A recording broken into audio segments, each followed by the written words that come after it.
Plus, with only 2 vehicles, any business can qualify. The new Nissan Business Advantage. All your fleet needs, from vans to sedans. Learn more at nissanusa.com.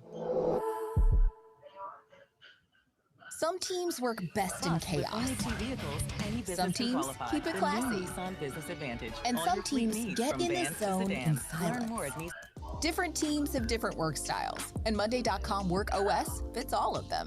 With Monday.com, you can create the perfect workflow for any process or project. It connects with all the tools you already work with, and it's so easy to use that your team will actually use it. So go to Monday.com/try to start your free trial today.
Gotten really hard, and guys, 7 posters on my fingers from shopping.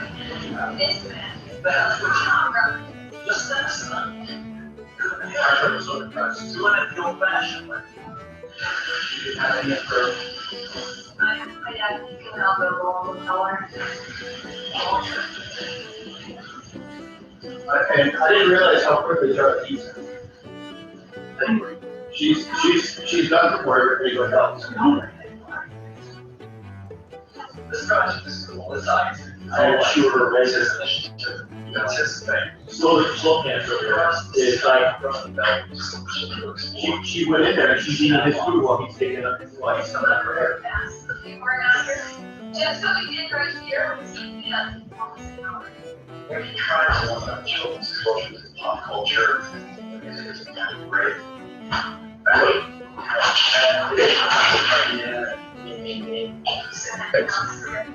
They have no friends, that's fine. I went to park all that. They have no friends. 10 miles away from the closest park, at 55.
Get unlimited data for $40 a month plus a free phone.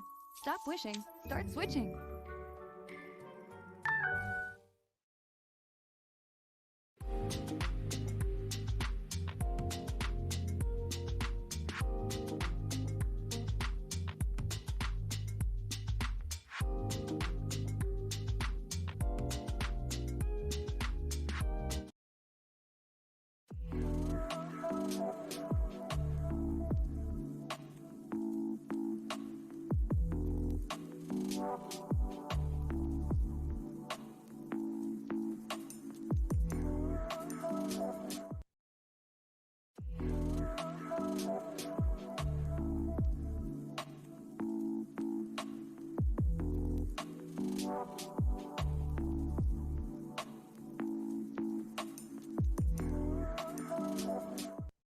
Your friend asks for one of your fries. Just one, I promise. So you say, sure, have a fry, but they take at least 7 fries. Thank you.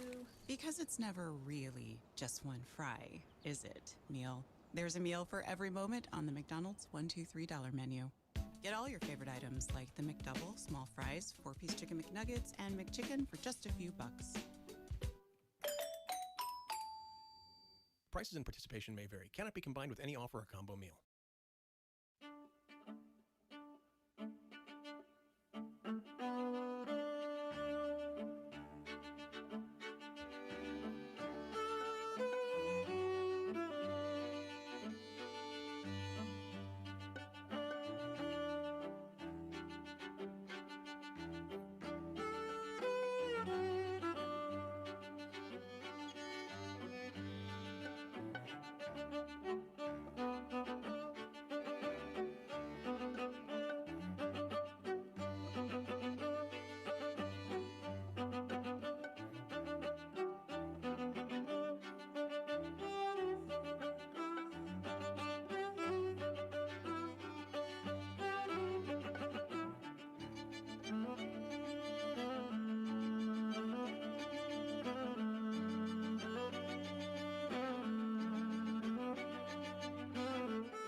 What's going on, guys? We're going to get started. All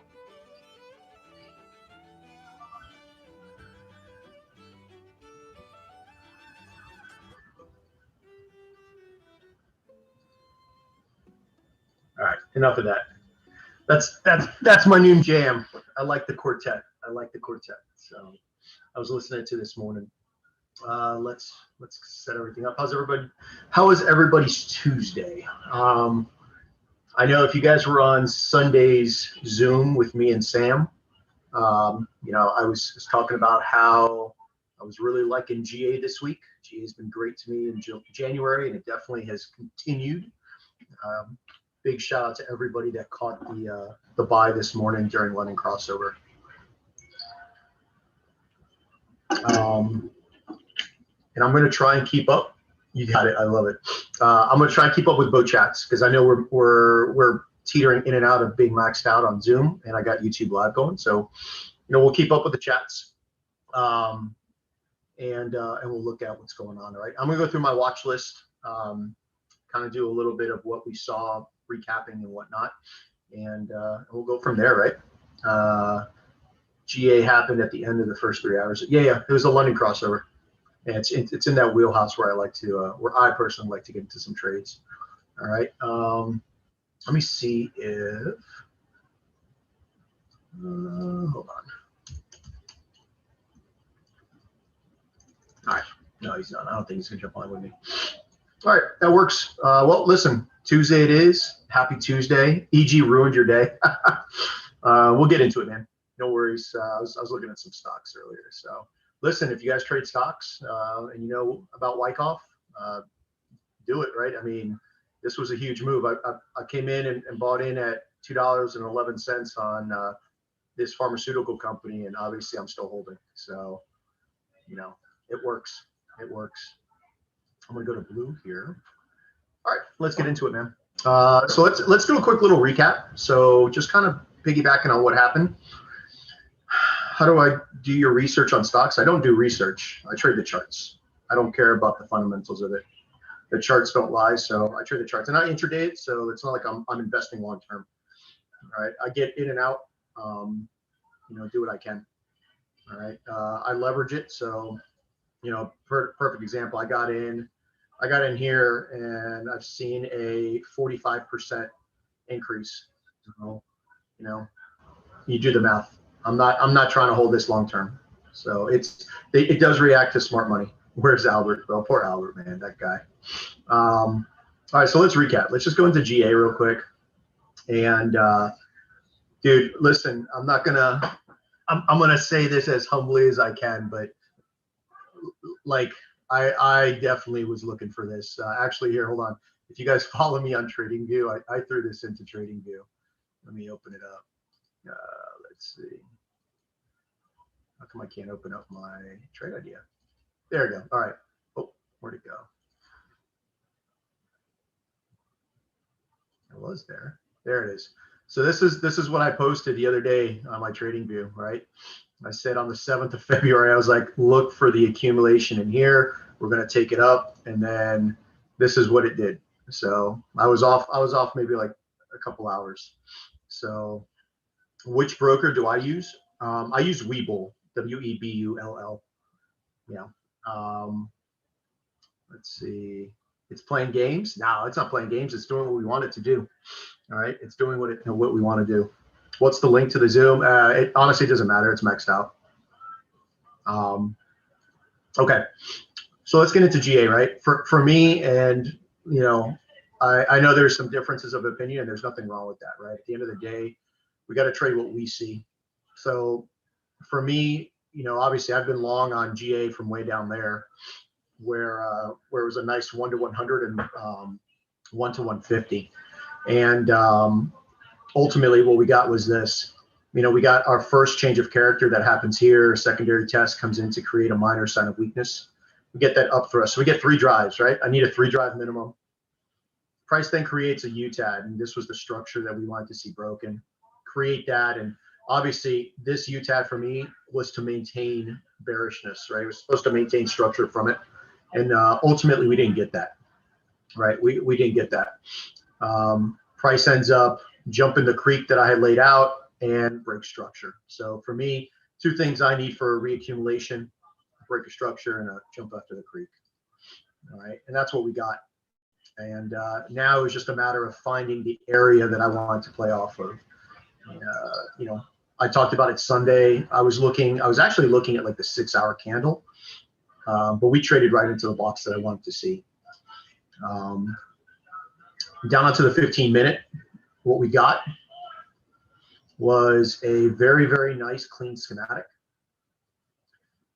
You can see we've got now 3 drives, right? We got our selling climax, secondary test, and a second secondary test, right? So what I wanted to see was for a type 2 schematic, right? Confirmations for a type 2. We need a break of structure and an exit. Where's Albert at? If you're Albert, you're on the call, bro. Exit of the trading range, right? So we got that right here. All right. This was the final. This was the lower high we wanted to see broken. So for me, this is a confirmed type 2. All right. Confirmed type 2 schematic. And there was actually a really nice entry this morning. And again, shout out to everybody that caught that, man, because that was an awesome grab. We'll go down into the lower time frame and look at it. But, you know, we can assume, right? We can assume that if you are on your 3rd drive, right? If you are on the 3rd drive and you see small time frame accumulation happening in there, take it up, right? Because at the very minimum, what do we want to see? We want to see at least 50% of the trading range. If you can get in on a 1 pip stop and you can take this up 50 pips, guess what? That's a 1 to 50. right? That's a 1 to 50. And that's ultimately how I'm nailing some of these just phenomenal R2Rs, all right? Paying attention to what's going on. Where did I learn from? So I guess my Wyckoff journey actually started with Zach McDonald, man. I give that guy a ton of credit. I was in his go live sessions on IM Academy for, I don't know, a good part of 6 months, Monday through Wednesday, picking his brain, shooting him IG messages. And then from there, I kind of like just went off on my merry way and started reading a lot of books and started a lot of back testing. Those of you guys know how I trade and actually have a pretty good understanding of how deep I get into the charts. You know that I get into the weeds sometimes. Like I look at all kinds of crazy stuff in an actual candle. But I give a huge shout out to Zach, man. He definitely put me where I'm at today. All right, perfect. So let's get into the weeds. Let's look down here on the 1 minute and see what happened. So do you enter if it comes back during Asian session? So I'll answer this, right? I'll tell you that before we get into what I'm looking at, I use this really cool indicator called sessions, right? I use this indicator called sessions. And if it's not in the blue or the red, I don't trade it. All right, I don't trade it. The yellow is garbage to me. Like it's the Asian session, and if you just go back and back test everything, there's a really good likelihood that the London Open is either going to take out the Asian high or the Asian low. So if it's in the yellow, no, not for me. Yeah, Jay's got it. It's an unhappy fellow. Yeah, so I don't trade during Asian. I definitely, if you're struggling to understand why I don't, if you journal every trade you take and every trade you miss, go back into your journal and just look at all the time frames. You know, the sessions themselves when these trades happen.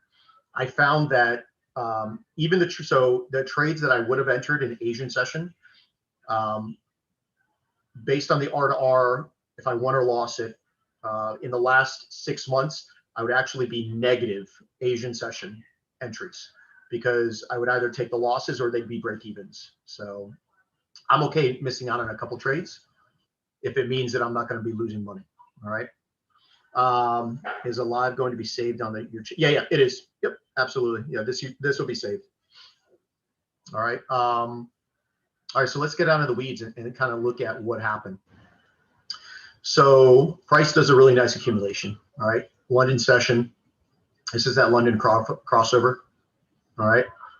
Asian was everyone gets home from their 9 to 5s. Yeah, I mean, to me, it's just a manipulated area, right? It's really not where all the volume is at. So how do you get that indicator? Just go over here to indicators and type in sessions. It's right here, sessions on the chart. It's the one that has like 5,000 views, right? And I personally, the one thing I did was I just, you can change the colors to whatever you want, but I just made sure I checked the box on inputs, active, high, and low, because I don't want to see just big old bars. I just wanted to see the actual, and I don't care about Sydney session, so I don't have it checked. All right. Let's see. Okay, so getting into it, right? What do we have, right? What do we have? We have a really nice schematic here. Came into a really nice point of interest, right? We're inside of that 4-hour candle, which is what I wanted to see. And again, I need a minimum of 3 drives, right? So we have our selling climax into our automatic rally, which clearly gives our trading range, right? We want to clearly define our trading range by definition. SC to AR clearly defines our trading range. We come in for a secondary test and get a nice little up thrust action and back down into a secondary test in phase B. Pay attention to what's happening on these smaller time frames, right? You can't really tell if you don't have the seconds time frame, you don't know what's going on, but they're accumulating orders, right? Multiple accumulations going on in here. And then finally, we get that last push down to create our spring, all right? What I personally want to see now is I need to see a break of structure, and it's not true structure, it's just structure within the schematic, right? So I wanted us to trade above our previous lower high, which is right here, and we do that. All right, we do that. If this was the low, we go to the previous low is here and just make your triangle. All right, that's how I teach my 8-year-old how to do it. That's our lower high. We do break it right here, and because of this wick, I'll tell you this, because of that wick coming into the body, I immediately go to 50%. If you guys know me, I love 50s and 80s, right? The market in my back testing loves 50% and 80%. All right. So you could see GA today was fascinated with the 80%. This was a 1.6 pip if you took it off the 50% realistically. Could you have taken off the 80? Sure. That would have given you a 1 pip stop. All right. That would have given you a 1 pip stop. But at the end of the day, you know, I think you want to be in the trade and not chance missing it. So 1.6 it was. All right. And then of course, you know, we make a new high, go to break even, and you're golden, right? Let it ride. Price did end up going, I don't even know how far it went. I know you'd be pretty decent in profits. All right. You'd be looking at currently where price is sitting. Let's see, price is sitting at 78.55.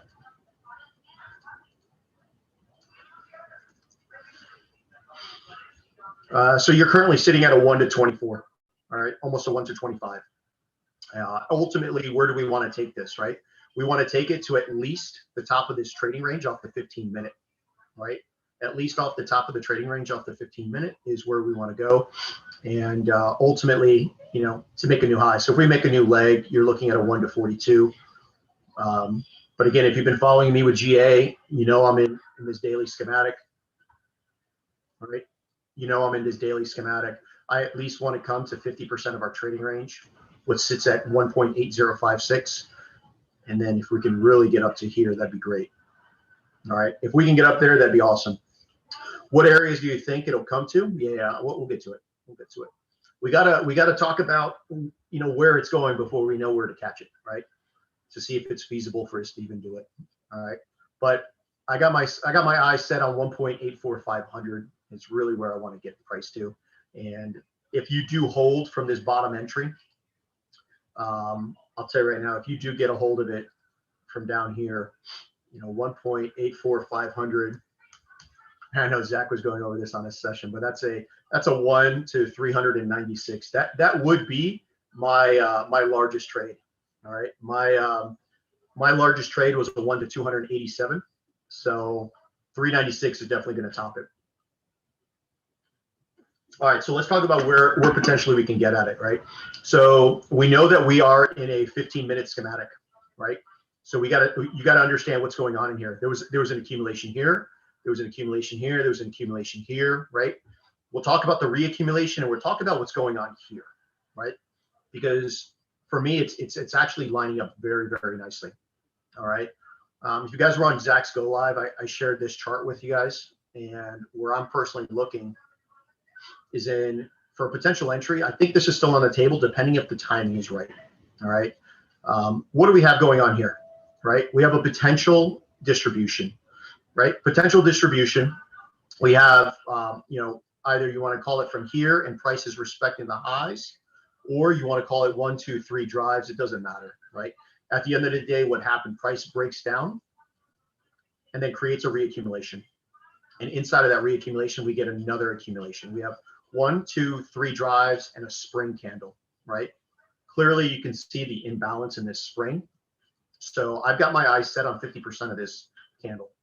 All right, 50% of that candle, if you line it up with the 2-minute, you'll see that it's 50% of the 2-minute candle as well. All right, so does price have a reason to come down in there? Absolutely, right? Absolutely.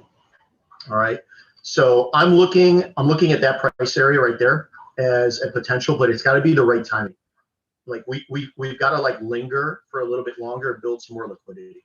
All right, you can already see what's going on here, right? We've got some liquidity being built, and it's already, for me, it's starting to shape up like a reaccumulation. All right, if we look at the 1-minute time frame here, we have our 1, 2, 3 drives, and what we want to do is get 2 drives down, right? This is our 1 drive. I want to get the 2nd drive, pull into this, and we have our creek sitting here, right? I know it doesn't look this pretty, but yeah, just picture this as our creek. So I want to dip into this at the right timing towards that London cross, you know, that London open, fire up, break structure, make a new high right up here, and then we come back to mitigate out. So we could potentially get 2 entries from here to take this higher. All right. So that's kind of like what I'm playing at, you know, as far as, you know, how I see it. I definitely see that we're doing something in here. All right, we're doing something in here. This distro right here, you know, this is why you don't trade on a 5 minute without knowing what's happening on the higher time frames. All right. When you look for 3 to 4 drives, are you looking for the drives and then the impulse in the opposite direction? No, I'm looking for the 3 attempts down, right? In an accumulation, the only thing I care about is what's happening at the bottom levels, right? So I want, depending, you know, there's 8 different types of accumulation. There's 7 different types of distribution. However, whichever way you want to play it, you know, I mean, I can draw you all kinds of pictures, but in the distro, you can see we have 1, 2, 3 drives. So that means the buying climax, the secondary test, the up thrust, right? We need a minimum of 3 drives. You can have 50 drives for all I care, right? I mean, there's some things that just go sideways for so long that they create multiple secondary tests, then they go to an up thrust, all right? But what we do have is we do have that 1 drive down right now, potentially get a second drive down into our buying area. You know, we have our creek displayed, break structure, retest, and go up we go, all right? Do you think it'll come to the first accumulation? You mean way down here? Yeah, it can. Absolutely, it can. You know, why is this so important though?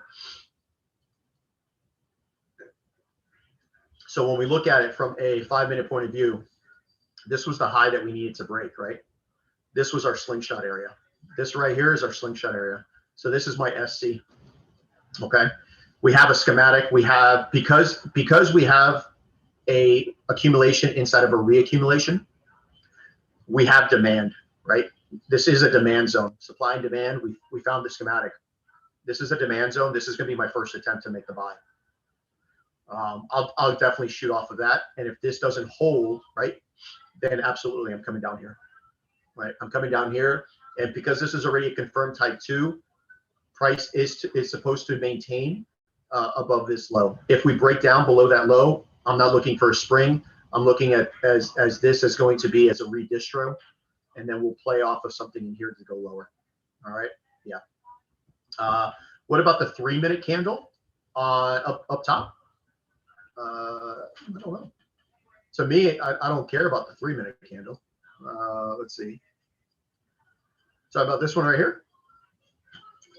Yeah, I mean, look at the 1 minute accumulation entry right after there. There's a 30-second reaccumulation. Is it valid? Let me hold on. We'll get into it. But yeah, this 3 minute candle for me, yeah, if you want to, you can go off of that too. Your risk still has to be down here, you know. So I'm definitely going to go off the 1. I'll tell you that, just because of that imbalance. For me, that's what I want to play off of. So you're talking about this one in here? Is that the 30-second one you're talking about? You're talking about, which one are you talking about? The lower one? What, in here? Oh, you're talking about down here? Yeah, no, I don't care about that. What did this do? This did nothing. This right here is the one that created the break, right? This is what created that new high.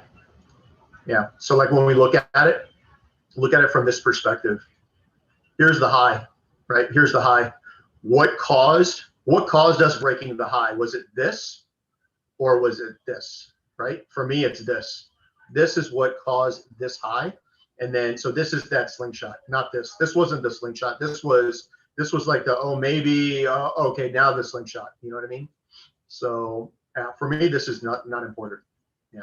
And then just look at where the orders were filled. Yeah, there were some orders filled here. There was a bunch of orders filled here. All right. So for me, this is the area I'm looking at. And then if we fall lower, then for me, I'll tell you right now, I'm looking down here. If this up here doesn't hold, I'm going off of this 1 minute right here, which is also a 2 minute right in here. That's what I'm going off of. This candle right here, stop loss just below our wick. Okay. That's where I'm going to be jumping in on. All right.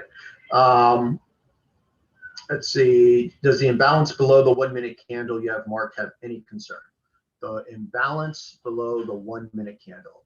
You got to be a little more specific which one you're talking about. Yeah, I don't know what 1 minute candle you're talking about. But yeah, no worries. Imbalance matters, but you got to look at the negation. So, and if you're talking about like this imbalance, if this is what you're talking about, like that imbalance off of this, then no, I don't care about that. Right? I'm going to play off of this, right? If this fails, I'm going off of this.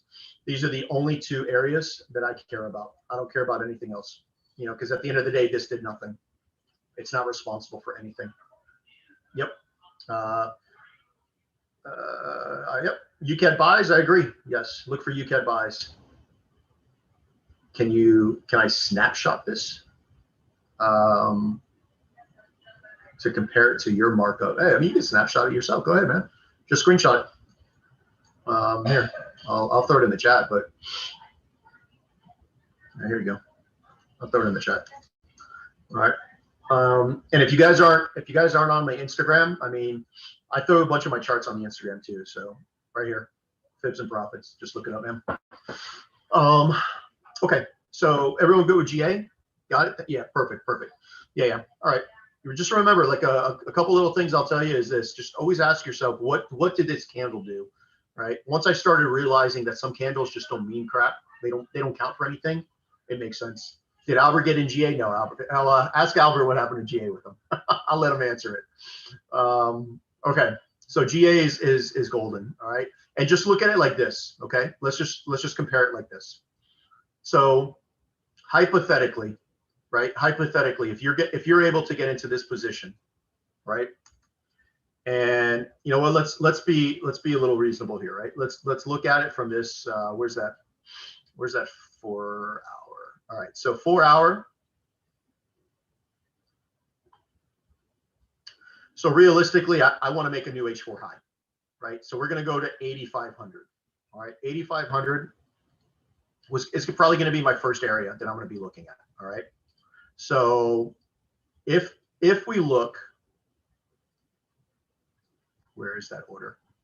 All right, so if I throw a limit order at the right time, like if I go to bed tonight and we're still not there, then great. I'll put a limit order in, right? So to a new H4 high, this is a 1 to 100, right? A 1 to 100. All right, sounds great. Let's just say we put, and just to make it easy, because I do a 0.25% risk, but let's just say you put 1% risk on this. All right, it's a 1 to 100, and you get clapped. Great, you get clapped. All right, no big deal. You lost 1%. And then you're going to come down here and you can take this entry right here to the same H4 high, 8,500. Oh, wrong one. We're going to go to 8,500.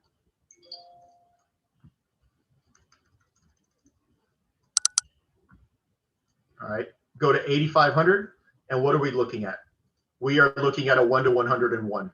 So you lost your 1%, right?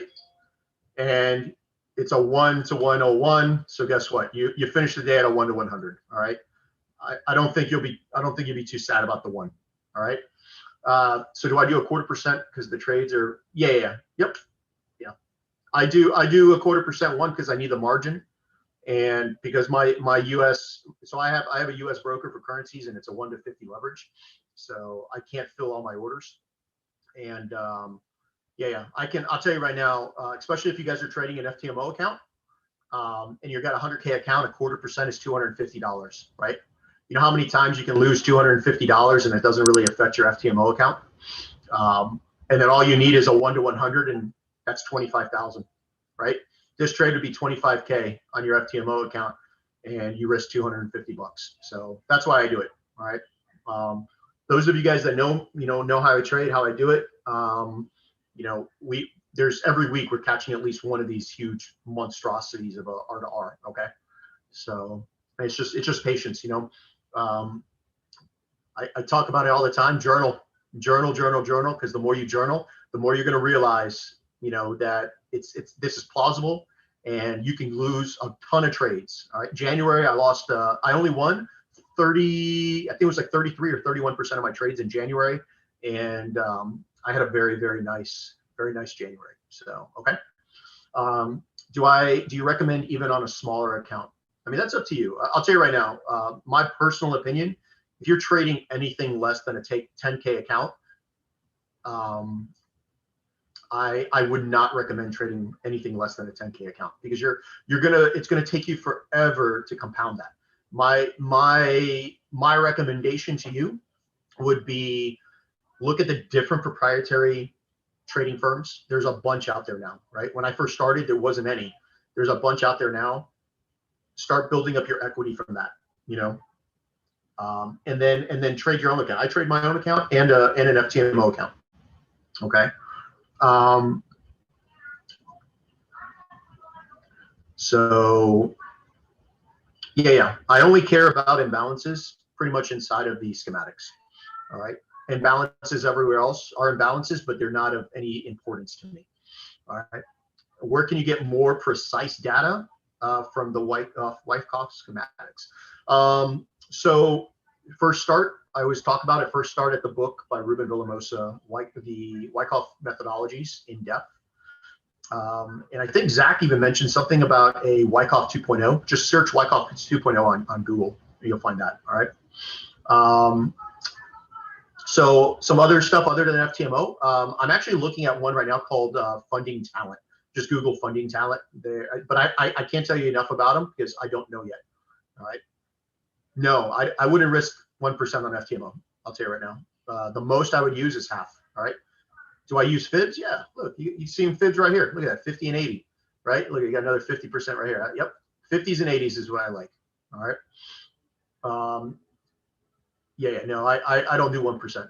Definitely not on my FTMO account do I do 1%. So, and I definitely do it on my personal account. All right. Yep. For FTMO, you got to do a challenge and then a verification. Okay. So GA, these are the two areas I'm personally looking at, off this 1 minute and then 50% of this 1 minute candle here. All right. I will not put a limit order on this unless I'm going to bed tonight. If I'm going to bed tonight and we are doing what we're doing here, yeah, I kind of like that, what we're doing, and I'll put a limit order. All right. How do you know what accumulation schematic is going to play? Because I really, well, you got to develop your own confirmations. You're going to get that from back testing. I can tell you for me, I need either a break of structure, and then the mitigation is my entry on a schematic, or I need a break of structure and an exit of the trading range. Those are the only two ways I'm going to get into a trade. All right. How much? And I risk 1/4%. Right. I risk 1/4% on both my FTMO and my personal account. All right. So that's GA. All right. And let's just run down the gauntlet. Right. This is my checklist or my watch list for the week. So AJ, listen, if you guys are still in that AJ trade from 2 weeks ago, congrats. There's no reason to get out of it, right? Because you caught the bottom. All right. Remember when I said take 50% of this H4 back here, the start of February. So you're up, I think, about a 1 to 25 or a 1 to 30 right now. So there's no reason to close it out because you caught the bottom of the leg. All right. This is ultimately the leg. All right. And we broke that new high. So I'm looking into this area here. This was not only was it an H4 slingshot candle that gave us the new high, right? But it's also an area of reaccumulation. Okay. If we look down in it, you should be able to see right now that what do we have? We had a 1, 2, 3 drive attempt with a creek. This is your shakeout, right? You had one drive down. You didn't get a second drive, right? You had one drive down, and this is the area that I'd be looking at. All right. So in this H4 area is where I'm looking, and you can go down a lower time frame, and you'll see there is. This is the area that I want to look at right in here. You can clearly see this was the distro that kind of just broke apart. And as soon as we had our creek and we made a new high in here, this confirmed the reaccumulation. All right. Nothing really that I want to play off in here. And no, I'm not even concerned about the equal lows because I don't care about the equal lows. The market doesn't care about equal lows. The only time they care about it is if they got to fill orders. All right. So what I need to do, because my trading plan tells me that if it's a slingshot candle, I need to wait for a schematic. There it is. I got to wait for a schematic. So if we trade down in here really nice, controlled, and we get into a schematic, that's where I'm going to get in. All right. If this is not going to hold and we go through it, all right, the next area I'm going to go is to the extreme, right? I'm going to go down to our extreme of our leg, which is way down here. And you'll be able to see it. There's a lot of schematics that happened in here.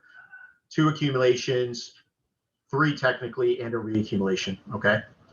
All of this. So where I would be playing is off of this 30-minute / 15-minute candle over here. Where is it? Yeah, right here. So I'd be playing right in here. This 15-minute candle right here is also the 30-minute. It's 50% of the 30-minute. So 50% of the 30-minute lines up with all the imbalances. We're looking at a 4.7 pip stop. All right, and I ran through this the other day, so I'm not going to go too crazy with it, but just go back to it and look at it. 50% of the 30-minute, right? We've got, it's the same candle as the 25. Go into the 20, it's there. Go to the 10. We're going to fill the imbalance on the 10 and fill the imbalance on the 7, on the 6, on the 5, on the 4, right? On the 3, and so forth. So for me, this is where I'm looking if we get down there. All right. So AJ is what I'm looking at. All right. We just got to wait to do that. How many pairs am I looking at this week? You're looking at it right here. Here's my primary watch list. All right. Yeah. So this is kind of what I put together this weekend when I did all my homework. You got to treat it like a business, right? You got to do your prep work. I always say it every week. When I sit down at the charts, like when I sat down this morning to look at the charts, I wasn't doing it to get into a trade for today. I was doing it to get into a trade for tonight, for tomorrow, for next week, for next month, right? So this preparation on AJ was done on January 28th. So here I wait, right? Here I wait for it to come to me. And of course, targets, right? A new H4 high, right? A new H4 high. So if it comes down in here, absolutely, I'll take it back up to a new H4 high. All right. Let's see. Okay, good.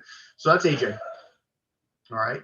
There shouldn't be any questions. I mean, just go to the H4 and you'll see your candles, right? We ultimately need to come into this H4 candle. All right. And my first target's new H4 high, right? So if we come down here, I'm going to take it up to a new H4 high. So you look for schematics on your slingshot candles, but you set limits on the extremes. Yes, I do. All right, I do.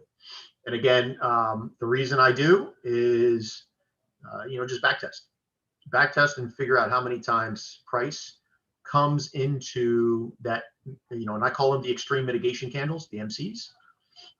Just look and see how often price does that. All right. And then you'll wonder, and then you'll know exactly why. You can, especially the guys that are in my trading team, why you put it on your, why you put those limits in. All right. I'm not going to single anybody out, Jay. All right. So here we go. AU. This is what I see on AU. For me, it's a reaccumulation. For me, it's a reaccumulation. So why is this a reaccumulation? So let's just work through it, right? We had the attempt at a distro. All right. And then what do? We got one leg down, a second leg down. We had a really nice creep. And then what do? We broke structure, right? This to me was the structure that I wanted to see. We are in a daily candle, and I wanted to see if this was going to be a reaction to get us down, but you can see we're kind of starting to pull through it. So which is even better for me, right? If we even come up higher, that's even great, because it's really going to reaffirm my bias on this. All right. And then from there, well, ask yourself, what caused the break of structure? And it was this right here, right? It was this reaccumulation in here. So trading plan says I need a schematic. Here's my alert. I'll wait for it. And if not, I got a 30-minute candle down here that I want to play off of. All right. But if we go down, let's go to the 30-minute. And you can see this was that area. This is that area that price gave a reaccumulation from, right? It tried to distribute here. We had our creek, and then we took off and broke structure. All right. So, for AU, for me, the first area I'm going to be looking at is off of this 4-hour candle. All right, off this 4-hour candle is where I'm going to be waiting. And if we build a lower time frame schematic, that's where I'm going to be doing it. All right. You know, if you notice, like I'm always on the 4-hour, I'm always on the daily. You won't see me get down on the lower time frame until price comes, unless my alert goes off. I don't go on the lower time frame. You know, so when someone says, you know, to me, hey Mike, man, I took a loss on this 5-minute distro, my first question is going to be, what was your higher time frame point of interest? Because if you didn't have a higher time frame point of interest, don't waste your time on the lower time frame, right? Again, you know, when you see a 1-minute chart for me, it's not a 1-minute, you know, chart off of my entry. You know, it's not like I'm not looking for a bias off that 1 minute. It's the biases and the analysis is off the 4-hour or the daily or the weekly. I just chose to get down on the 1 minute to find the entry on it. All right. How did you learn the schematics? So, like I said, I read that Wyckoff methodology book by Ruben Villamosa. All right. You can just Google it on Amazon. It's like $20. If you're in our big Discord group, Sam's got it in the Discord under free education. We got a PDF on it. Jesse Livermore's got 3 books on Richard Wyckoff. I've read those. Those are pretty good books. And then the rest was probably 40 hours a week of back testing for 6 months, and just a ton of charts. All right, a ton of charts. So if you go back and look at some of my old charts, man, they were definitely different than what I have today. All right, so. But this is definitely what I'm looking at AU. All right, leg wise, we're perfect. You know, I like what we're seeing, and don't forget higher time frame. What are we doing, right? Higher time frame, we're bullish, right? We're bullish. Okay, we're bullish. This is the daily candle. I was looking to see if we were going to react off of, and if we pop up above it, 1,000%. This distribution will be completely deleted. All right, and it'll be 100% reaccumulation. All right, so yeah. I'm good with it. I like it. You know, I'm just gonna be waiting for it. All right. You just started Wyckoff a couple weeks ago, and I'm begging to see the schematic. Do you think I need more time to see them without having trouble? Yeah. Yep. I'll tell you right now, you got to train your eye to see them. You know, I know some people, like, I'll be looking at a chart and I'll just like circle, like on the 4-hour chart. I'm like, yeah, that's a 5-minute schematic. You know, and it's just it's extremely easy once you just start doing so many charts, right? And a lot of the guys in the Discord can attest to that. You know, I mean, the more charts you print up, the more charts you start looking at, the more you're going to train your eye to see exactly what the candles are showing you, right? Not only that, but you have to build that confidence. You have to build that confidence that you know what you're seeing, and that only comes from journaling, and it only comes from back testing, right? The more times you see it, the better it is. Am I sniping HFX? No, I'm not. Yeah, I'm not. I'll be honest, like for me, I don't see the logic in me trying to risk $100 to make $70 when I can risk 250 to make 25K. You know what I mean? That's how I look at it. So yeah. I mean, listen, it works for some people. I don't mind. Like I'm not gonna. It's just for me, it doesn't work. I would rather, you know, I would rather take a GA trade for 25 days, knowing where I know it's going to go, or CAJ, or, you know, like a lot of these big banger of a trades that I've taken, you know, for me, just the risk to reward makes sense, you know? Yeah. You know, and I'm, listen, those that know me, I'm a very patient guy, right? I mean, I don't, you know, listen, I'm still holding gold. Whoever gave me that gold idea, what, a month and a half ago, thank you. I'm still holding gold. All right. So yeah. Let's see. AutoCAD. Yeah. Well, I'll look at AutoCAD. Yep. How do I know where what? And then AutoCAD. Yeah. We'll look at AutoCAD. I mean, it's nowhere close. I'll tell you that. NZD CAD was actually a pretty decent sell. I had it marked up, and I don't even know why I didn't look at it, but yeah. Do I trade indexes? Yeah. I trade US 30 and S&P, but there's no point in trading it right now because my like for me to get into a trade, it needs to be a minimum of a 1 to 10. And we're just so high on the indexes until we get a pullback. I can't do anything with it. All right. Anyway, GA or EG isn't a point of interest for us, right? It's in this daily accumulation. All right. And this morning, I know a bunch of us did take a trade off of it. It did give us a schematic, but I mean, I don't know. I'm still in it. I'm at break even. And so here's the schematic, right? We were looking at, I think, what was it, the 10-minute? Yeah. So a couple of us took an entry off of this 10-minute candle right here, right? We took a 10-minute candle, risk just below this wick. So it was a 3.9 pip stop loss, all right? And the gist of it was, you know, why do we take this? Well, we came into a reaccumulation here, right? 1, 2, 3 drives. We had our creek, price break structure, makes a new high. Then price comes into this area, respects the low, and does what? Another reaccumulation, and then ultimately makes a new high, right? So we're kind of just respecting the lows. This 10-minute candle was something we were looking at. We get triggered right here, all right? And then ultimately price is just doing its thing, all right? You know, it's kind of like lingering, but that's expected, especially during this Asian session, right? We're in the yellow. It did do its schematic. But at this point, like, I really don't like it. You can see we had, when we look at the schematic from this point of view, you know, we had our change of character. We defined our trading range, 1, 2 secondary tests. We ended up creating our spring, and we had our break of structure, right? Break of structure. I was personally looking at price coming into 50% of the 2-minute candle, and I missed it, I think, by like 0.3 pipettes, all right? So that order got deleted because that was, for me, that was the mitigation. You know, and ultimately we got a reaction from it, but now price is just kind of going sideways. So I'm at break even. If it stops me out at break even, it does. You know, it is what it is. My order is sitting right here, right? My order is sitting right here. If it breaks me out, it breaks me out. You know, what lower time frame would you go down to when looking for a schematic? I go all the way down to the 1.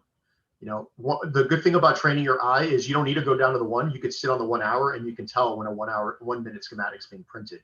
You can tell if you're on 30-minute, you can tell when the 1 minute is being printed, and then you can just go down there, right?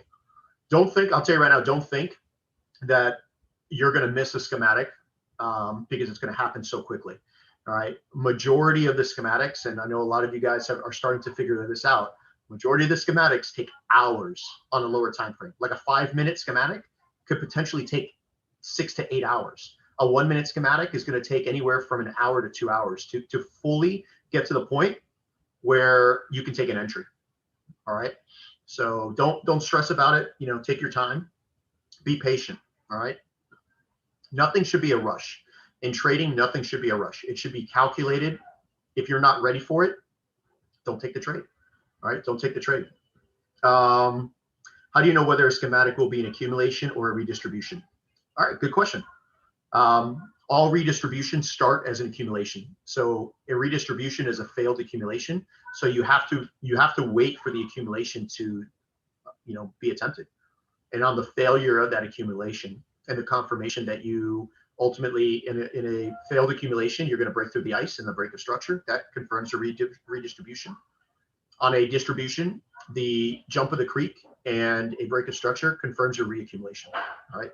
They always have to start as an accumulation or distribution, and then they turn into, in phase D and E, the redistribution or reaccumulation.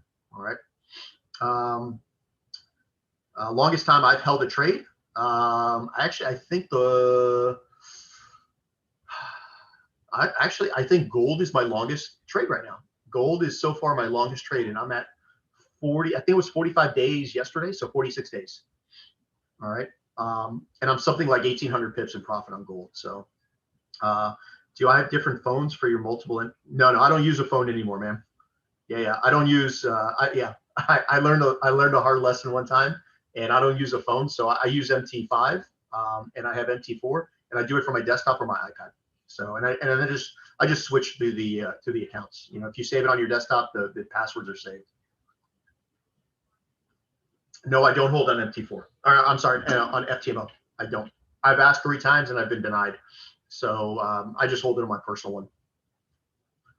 What are the fib levels do you use for entries? 50% is the biggest one. Yeah. Now I don't use 88 and 78. Those are great, you know, retail fib levels, but 50% for me. Where can I rules for accumulation distribution that fail? The rules, those are kind of what, yeah. the rules for accumulation and distribution are kind of like what you make them. You know, everyone has, I'll tell you right now, everyone has their different rules for it. MT5 does work for Mac. Yep. I absolutely. You just go to MT5's website, and it'll, if you have a Mac, it automatically recognizes it and asks you to download it. So, and it runs perfectly, runs it seamlessly. All right. Why don't I use a phone? Because I inputted the wrong stop loss one time and I lost a lot of money. So that's why. So I don't use my phone. And for me, I'll tell you right now, like I'm not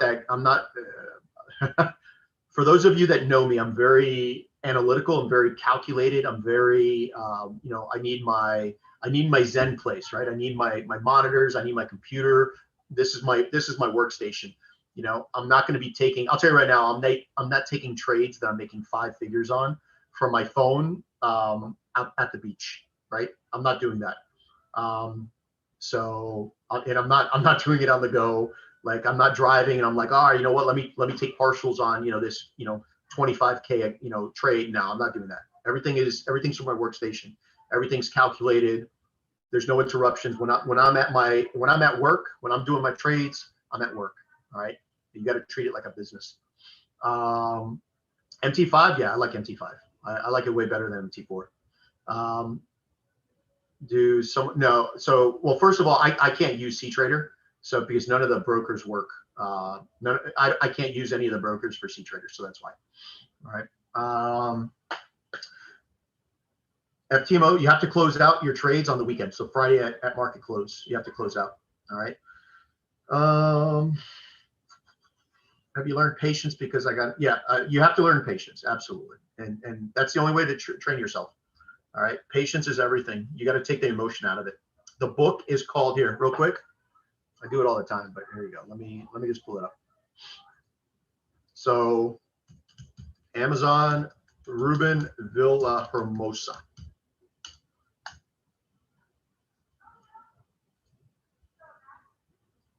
This book right here. Right, this book right here. All right, you can get it in Spanish or English. All right, and actually he's got a new one. This is the Wyckoff 2.0 one. So I actually might get this. Talks about volume profile. I wonder if he was spying on me. But yeah, so $27 on Amazon. All right, Wyckoff Methodology in Depth by Ruben Villahermosa. All right, you thought it was quite good. I'm gonna get it. Right. Yeah, there you go. Perfect. Okay.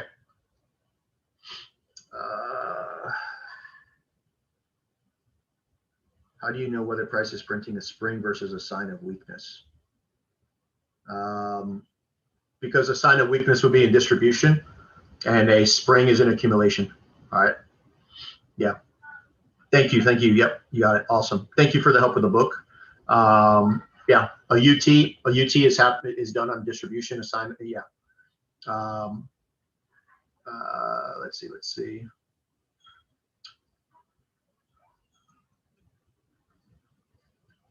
Is there anything I look for in phase B? Yeah, your secondary test or your up thrust. That's what I'm looking for in phase B.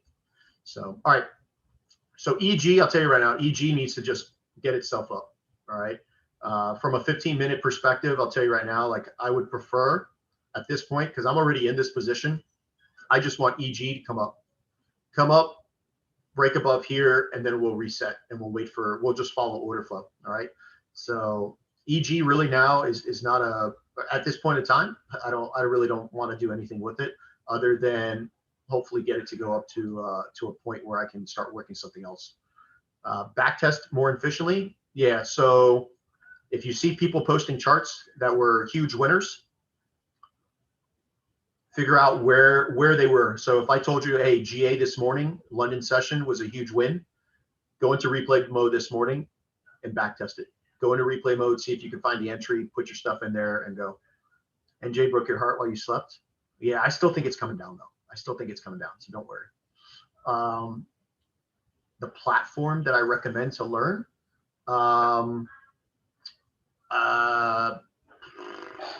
don't know what you mean by platform, but you know, if you just, you know what, message me on IG. I'll send you some info on some stuff.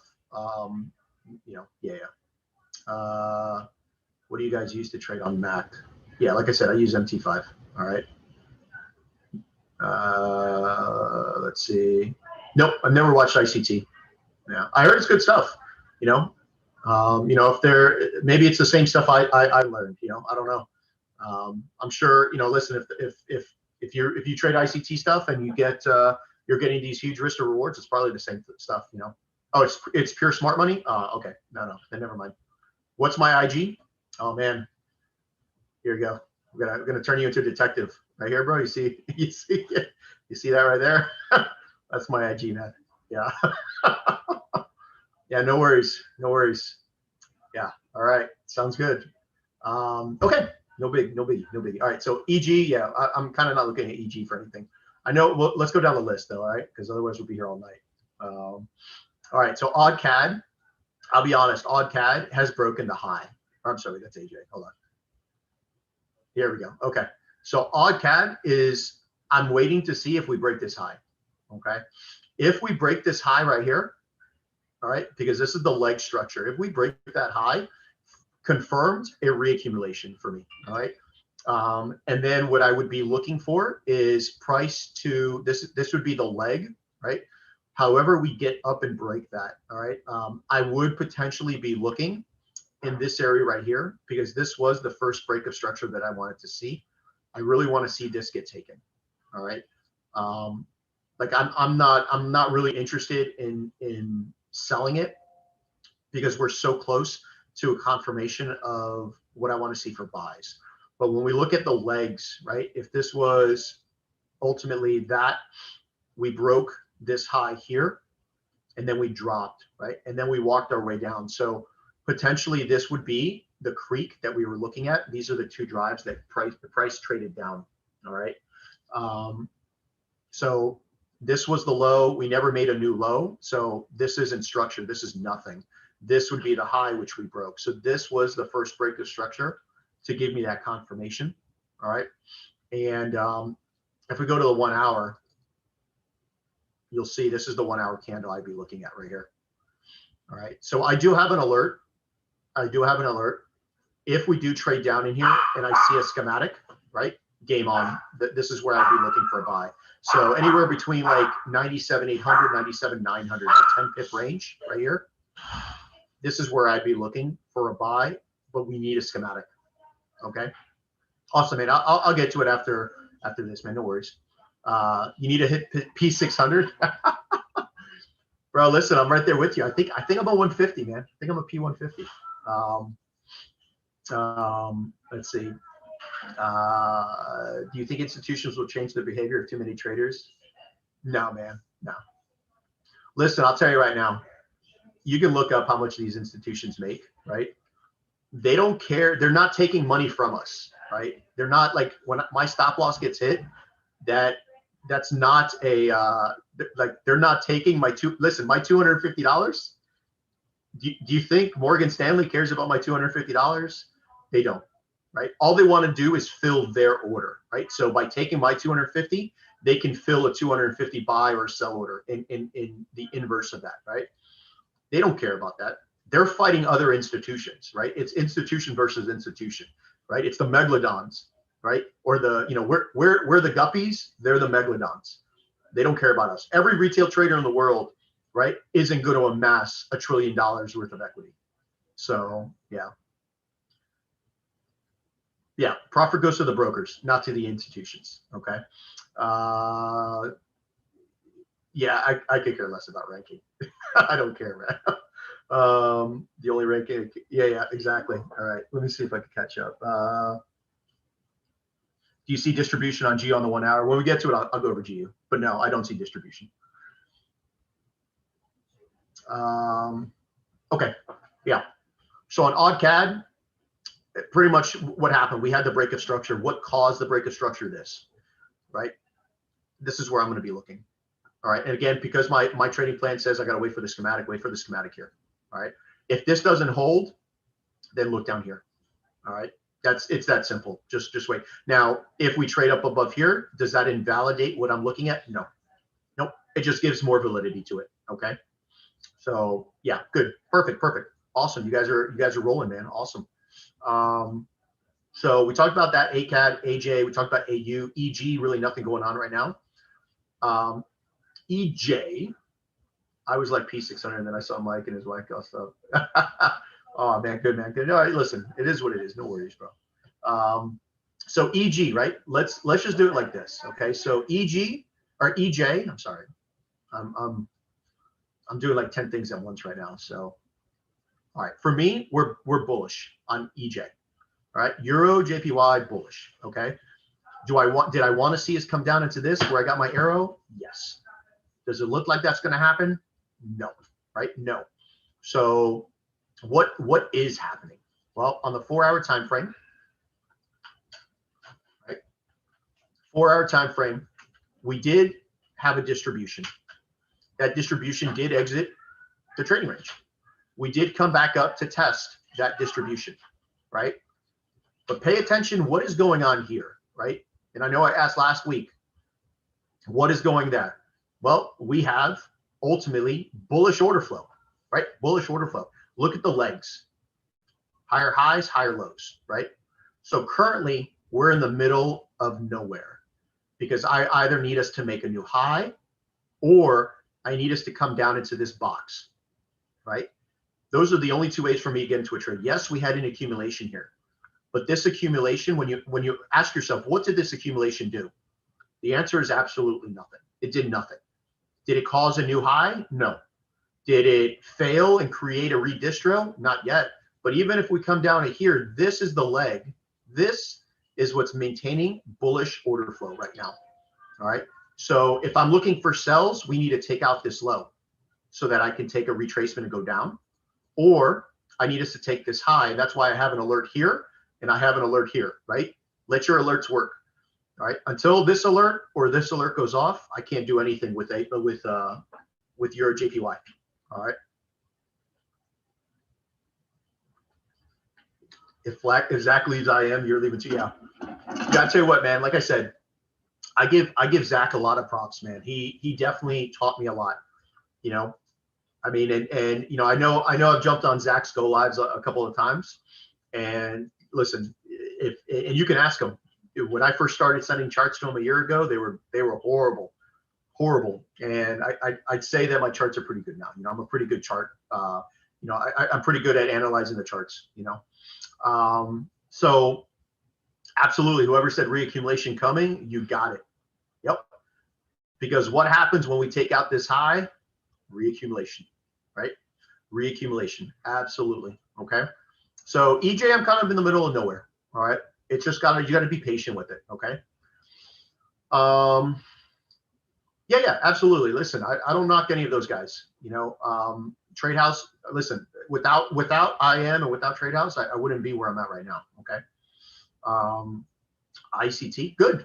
Yeah. I mean, it is what it is. Like I never learned that stuff. So, okay.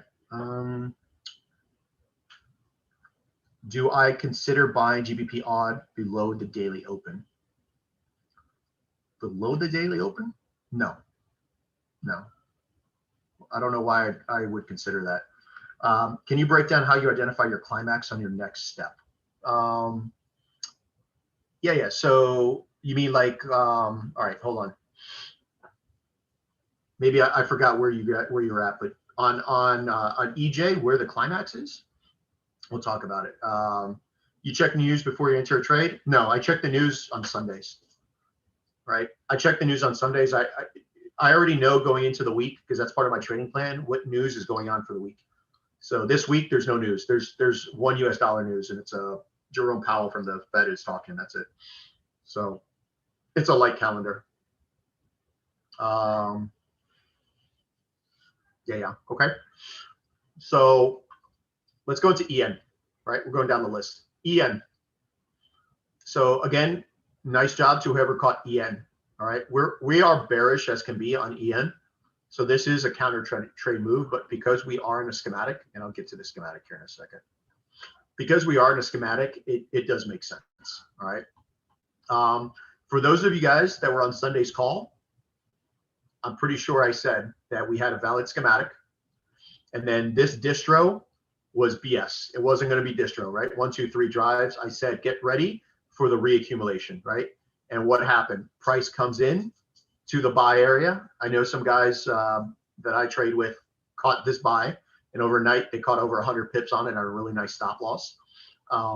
We'll get into this price action here, all right? But this ultimately was the test of our spring, and now all we need is what? Let price. You can see I have my alert sitting up here. Let price break this high. Break that high. It will confirm and validate the reaccumulation, right? It'll reaffirm it for us, or it'll affirm it for us, and then we just catch the retracement. We know that price needs to come back into here for an LPS entry, right? An LPS entry to take higher. All right. So the buy was here, right? This was the buy. If you missed it, don't worry about it. Just be patient. I got the alert set up here. Wait for the break of structure on this reaccumulation, and game on in here. All right. So this is definitely going to be awesome. Good job. Good job. You know, I would definitely, if you're going to manage it, listen, I'm not going to tell you how to manage your trade, but if it was me, I would be partialing out above this high. All right. You know, maybe the nice round number of 1.68, pay attention to this candle up here. Okay. I'd be partialing out there because the anticipation would be that we're going to retrace to now test and create the last point of support off of the test of this. Okay. To go higher. All righty. So that's just my 2 cents. All right. UCAD's in the 4th POI. Yes, I agree. 100% I agree. In the 4-hour POI. The only problem is on UCAD is that when I go to my sessions, right? When I go to my sessions, UCAD's going to be in the yellow right now. So that's my only issue with UCAD right now. So I got to wait a little bit. Maybe if we get 2-3 hours from now and we see something, then I would be I'd be looking at something, but yeah, no. Let's see, Euro NZD. Yeah, this is Euro NZD. Yep, I got it. So, and then of course, what was the entry, right? What was the entry? And you could see, like when you come down here at lower time frame,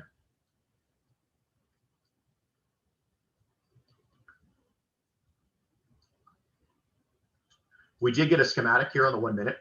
All right. We did get a schematic. I'll tell you right now, where I'm personally looking for a reentry, if it comes back down, is off the 10-minute. Okay. This 10-minute candle right here. This is where I'm looking. You can clearly see we got the imbalance. There's a reason for price to come down here. All right. You can see this was a schematic on its own inside of this. So 10-minute is where I'm looking. All right. Do I execute trades after 8 p.m.? No.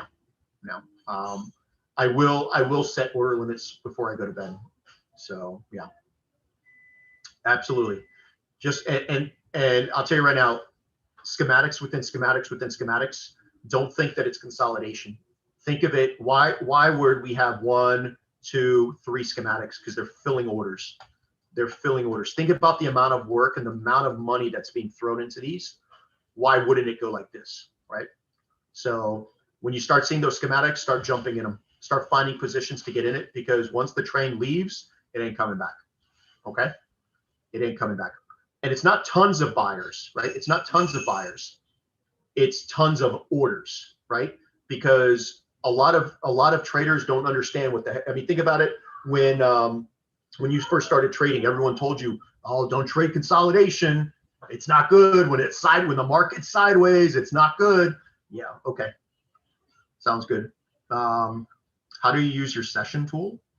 Yeah, I trade London and New York. Well, I try to trade London. I don't wake up very often for London, but London crossover for me. So 5 a.m. Eastern is like perfect. 5 to 7 a.m. is what I like.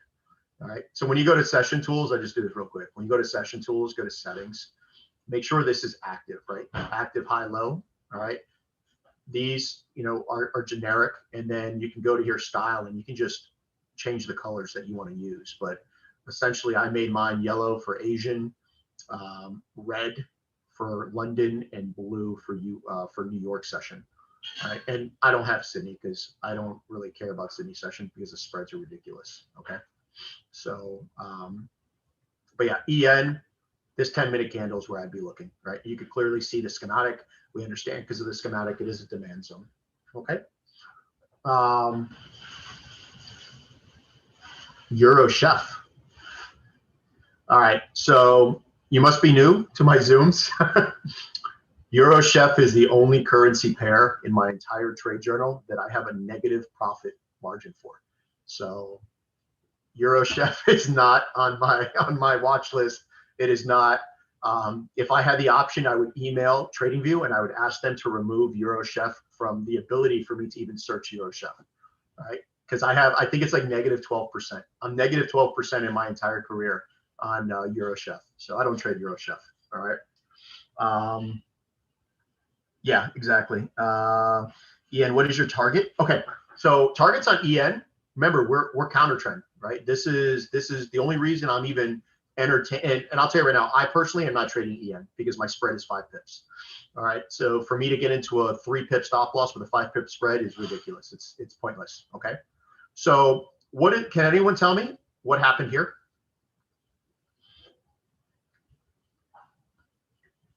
And I'm sorry, hey, bro, Euro Odd as well. Euro Odd, Euro Cat, and Euro Chef have been permanently divorced from my vocabulary. Okay.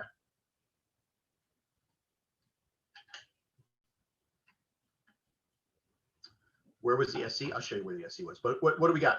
Yes, absolutely correct. Very good, man. You're on it. We had an accumulation, right? We had an attempted accumulation. All right. This was the spring. Okay. What did we do? We failed to respect it and we dropped, right? So essentially what we had is a failed accumulation is, right, by default, a redistribution. Okay. So this area up here was our shakeout. All right. Price needs to return to ultimately mitigate out of that position. All right. So what I personally would be looking at, if you look at the daily, right? Actually, hold on, maybe the 12-hour. Yeah. Okay. So we can see that this 12-hour candle was mitigated here, right? So what we're looking for is something in this candle here to potentially trade up to. All right. And I believe, let's see, let's work it down. I think it is a 1-hour candle. Hold on. Okay. Yep. That's what it is, 1 hour. So when price gets up into this 69 range, which is right here, 1.69. When we get up into this range right here, because this was the last attempt to mitigate, when price gets up into this range right here, I would definitely start looking for reasons to get out. And if you can hedge it. If you start to see a distribution, right, on the distribution, get into the trade. All right, get into the trade. Once you get to break even, close out of your buy. All right, that's how I would work it. Because of this redistribution, and when we're looking at it, just do this, right? Always ask yourself, look at the magnitude of this redistribution, and then look at this puny little accumulation. All right, where's the orders? Where are the sell orders? They're all right in here. Okay, so just keep that in mind. Can we take it out? I mean, we can. If they decide they want to punch this through, go ahead. That's why you got to monitor price action. You got to watch it. Okay. Yeah, you guys got it. Okay. And so the SC and the accumulation. Yeah, here we go.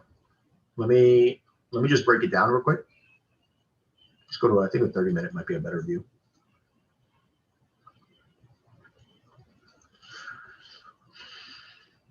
Okay. So when you're looking what happened in this area right here, right? What was our first change of character? Where at what point did you say price, there's a momentum change starting to happen? And it was right here, right? For me, this is the first part where price said, all right, maybe we're getting a momentum change. So I don't know it for sure yet. And just remember, like, these aren't set in stone, right? You can move these schematics. So as price creates another test and we get a really nice reaction from our demand point to go up, this is where I start hammering down what my areas are. All right. We get a third drive right here. Price trades to the top of the range. And what happens? Boom, the FU. So now we get our spring candle. Price breaks the previous high. This was the entry, right? This is actually where I got into it. And then I ended up getting a break even. But it was a really nice trade. All right. It was a really nice trade. Can we look at NZD Cat? Yeah. It's right here. When we get to ends, we'll get it. Do you think on 5 minute right now on E we had a reaccumulation? We might have. You know, my only question to you is why are you looking at a 5 minute right now during Asian session?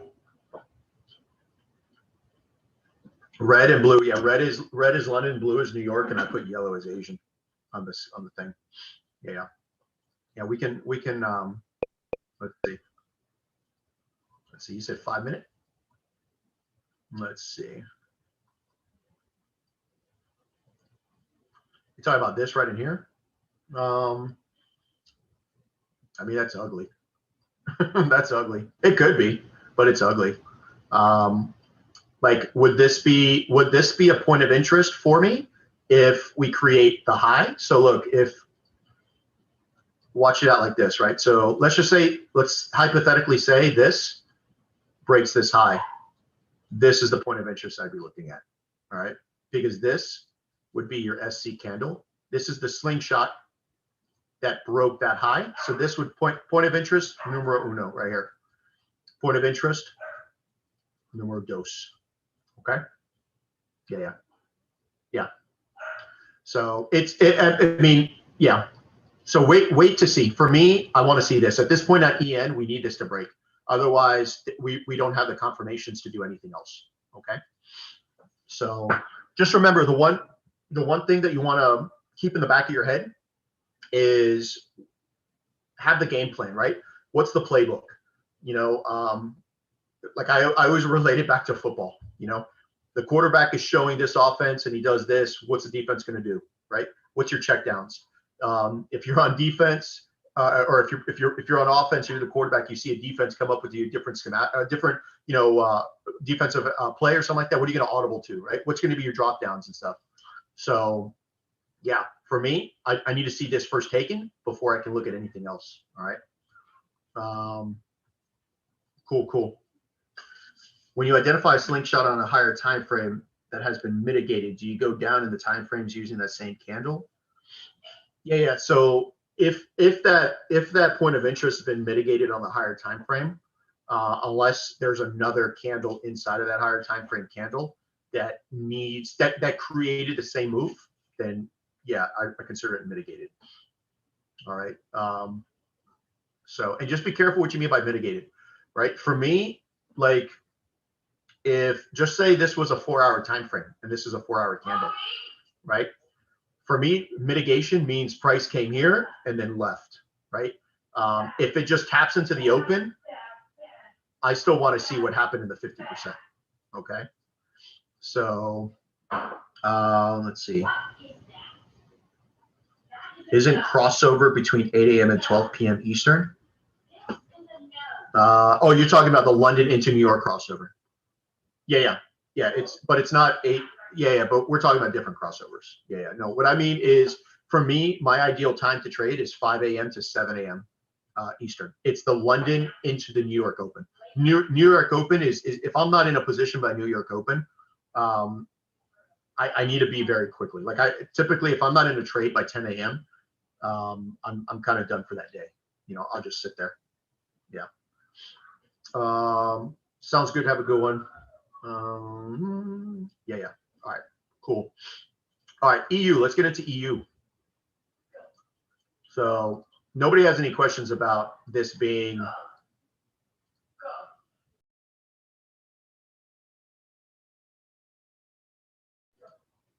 Okay. So what do we got? Everyone should be well aware that I've been waiting forever and a day for us to come into this daily candle. And we did that. And we got a very nice reaction, right? Very nice reaction on EU. Okay.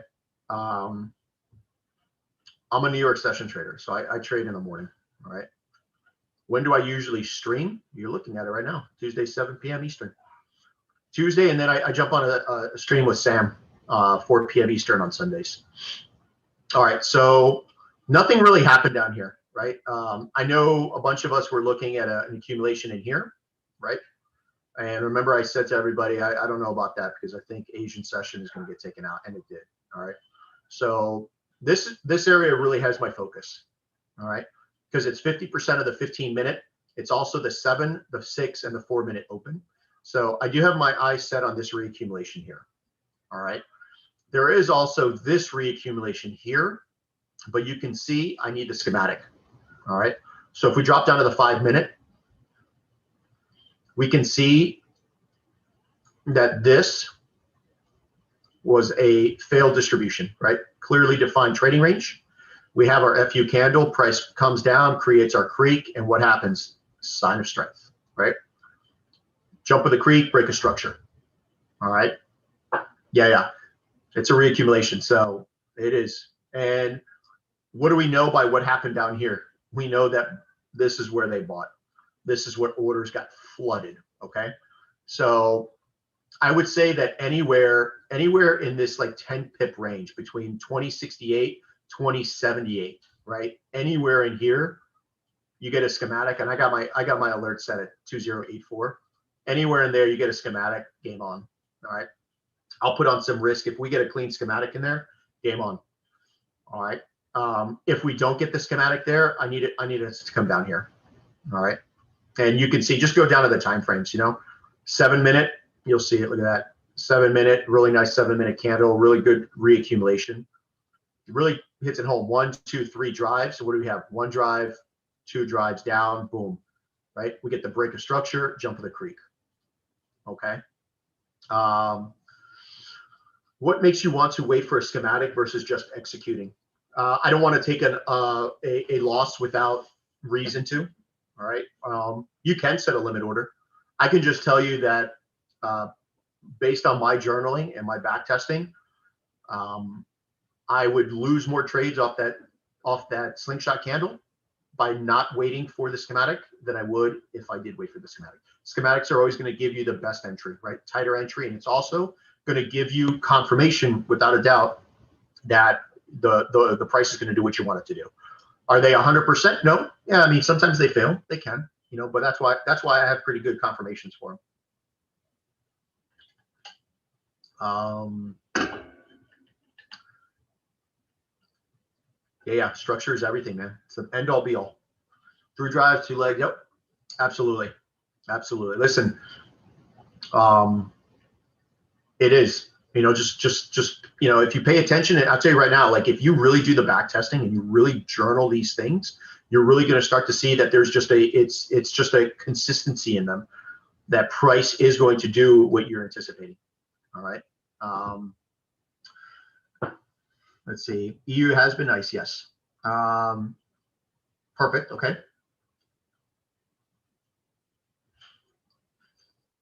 At what point do I look for schematics? I look for schematics at my 2 points of interest, right? My slingshot area and my extreme of the leg. Those are the only 2 places I look for. The difference between reaccumulation and a distribution. All right. So here, you know what a distribution is, right? It's a minimum of 3 drives, 1, 2, 3, or a 4th drive, right? Or a 5th or whatever, but you got your drives, and then you break structure, and then you mitigate, and then you have order flow like this, right? So this is your LPSY and so forth. We have a creek, right? At this point, price should just keep walking itself down. At the point that you jump the creek, break structure, this is now your reaccumulation. All right. So I know that kind of looked ugly, but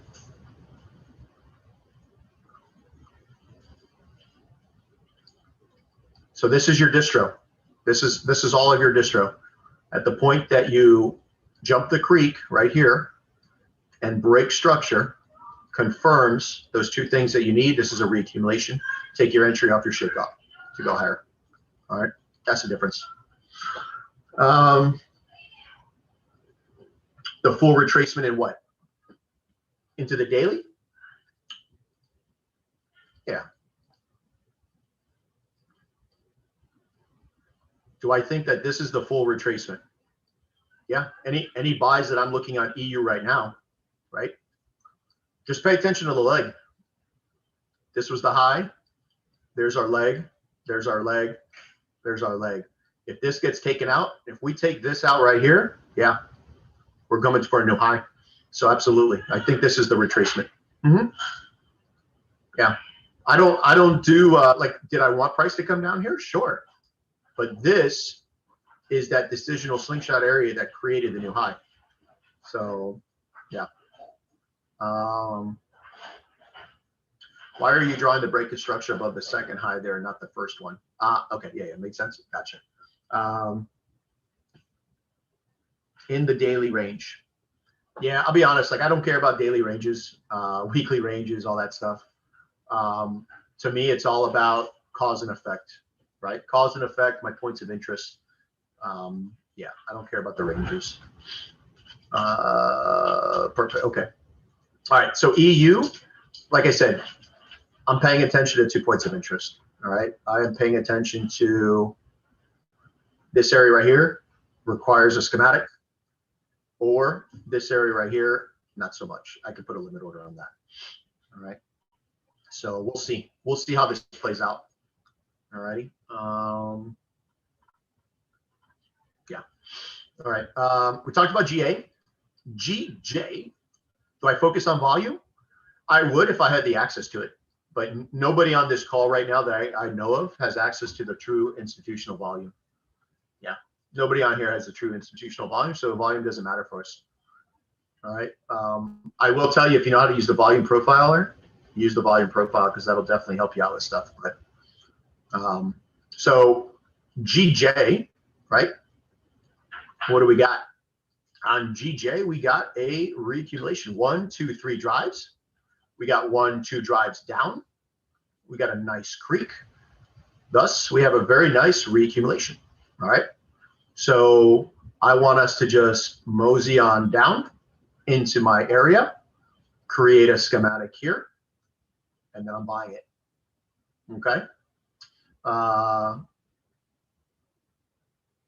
Yeah. Just message me, Mike. Yeah, bro. Yeah. Jay says he has access to the volume at the institutional level. So congrats, bro. He's the reason that some of my orders don't get filled probably. So, yeah. So GJ, pay attention anywhere between 142,900 and like 143,200. This 30 pip range in here. All right. It is, if you look, I think it is the 4-hour or the 6-hour candle that I'm looking at. Yeah, it's this 4-hour. So this 4-hour candle is where I'm looking, right in here. So just pay attention to that. This is where I want to see us come into this reaccumulation. All right. Pretty easy to see. I mean, it looks pretty clean on the 1 hour. If you guys don't have it marked up, mark it up. You know, like I don't truly mark up all my charts sometimes. Like I like you'll see sometimes we just circle it, right? I know I got my 3 drives, my 2 drives down. I got, you know, I got my creek. I'll put my creek, you know. So this is pretty clean. Okay. Let's see. There is a distribution at that high. Oh yeah. At EU. Yeah. I know what you're talking about. My bad. Yep. Absolutely. Good catch on the daily. It's also on the weekly, right? If you go to the weekly on EU, right here. Here's your distro. Yeah, absolutely. You know, but we need to get up into that. And this is where ultimately we gave our reaction from, right? We gave our reaction from it. So, you know, I got to trade what I see. We see the reaccumulation. I don't see any reason to sell yet. All right. From a daily perspective, we're still mad bullish. So got to follow structure. All right. This is what's maintaining bullish structure down here. So until we take that out, I'm going to continue to look for the buys. All right. How can you change the background color in sessions? Just go in settings. It's under settings, man. It's when you go over here, just go to style. See all these right here, like the colors? You just pick whatever color you want. All right. Pick whatever color you want. All right. All right. So GJ, everyone should be good with. All right. Let's go to GU. All right. Let's go to GU. So GU.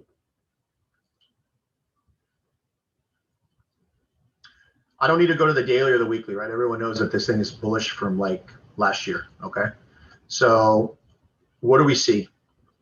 I know a lot of people were looking at distribution off of this, right? A lot of people said, all right, what do we got? 1, 2, 3 drives.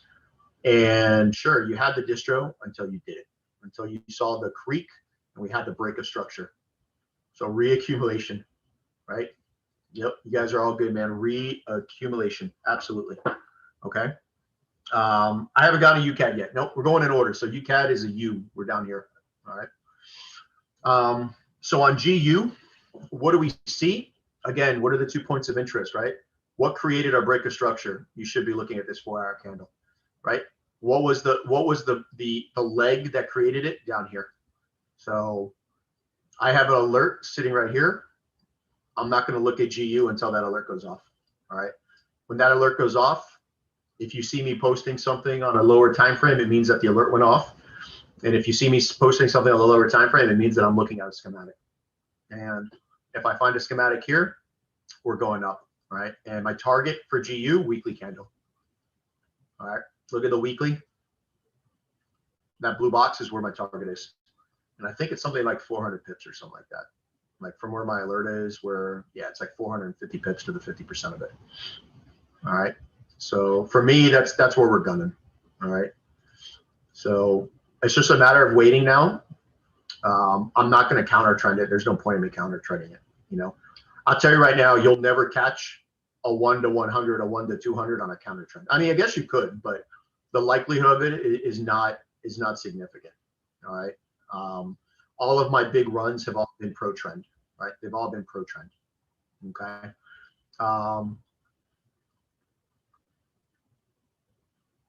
Yeah, no. Like, why were you looking for distribution? What? So my question for you is this: what to the left told you to say I got to sell GU? Like, what to the left? Because to me, we're in no man's land. Like, even on the daily, where look at this on the daily. Like, what in here? What in here on the daily did you look at and say, man, I got it? GU is going to mitigate out of something in here. Since it created a new higher high, I was looking for the higher low. So listen, you can't call the top, right? You can't call the top. Okay. It's virtually impossible. All right. Hold on. Bear with me, guys. Sorry.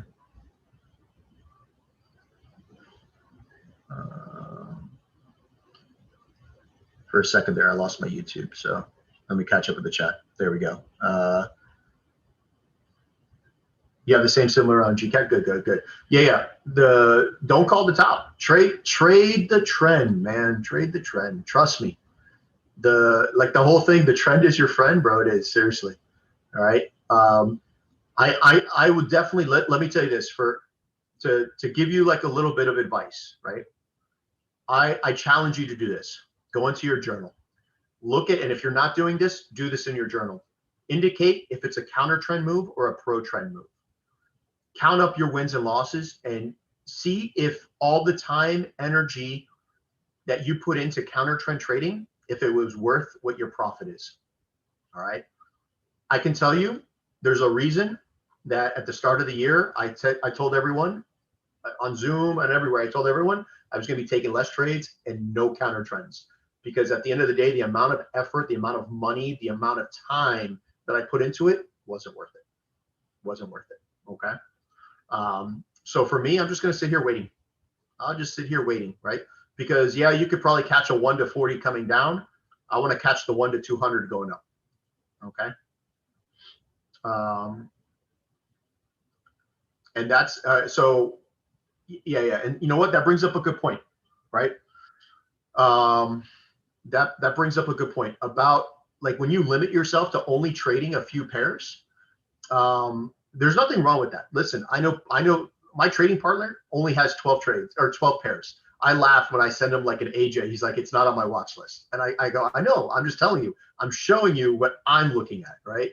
And, if you are, if you're only going to trade 3 pairs, you have to be prepared psychologically with that mindset that you may not trade that day. And that's okay. Right. When you're trading these R to R's, you don't need to catch a trade every week. Right. There's some weeks I only trade twice. Last week I only got 2 trades. That was it, 2 trades. All right. Would you mind looking at the 3-minute time frame on the prior New York Open on GU? Yeah, let's look at it. All right, prior New York Open, 3-minute.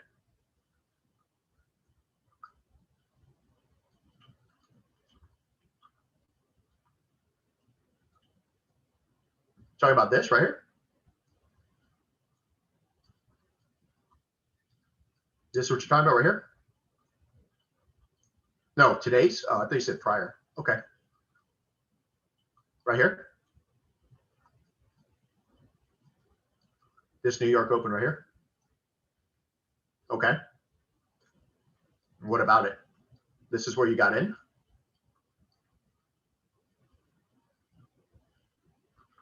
So here's my question, right? You saw distribution on the left. So you saw distribution here, right? So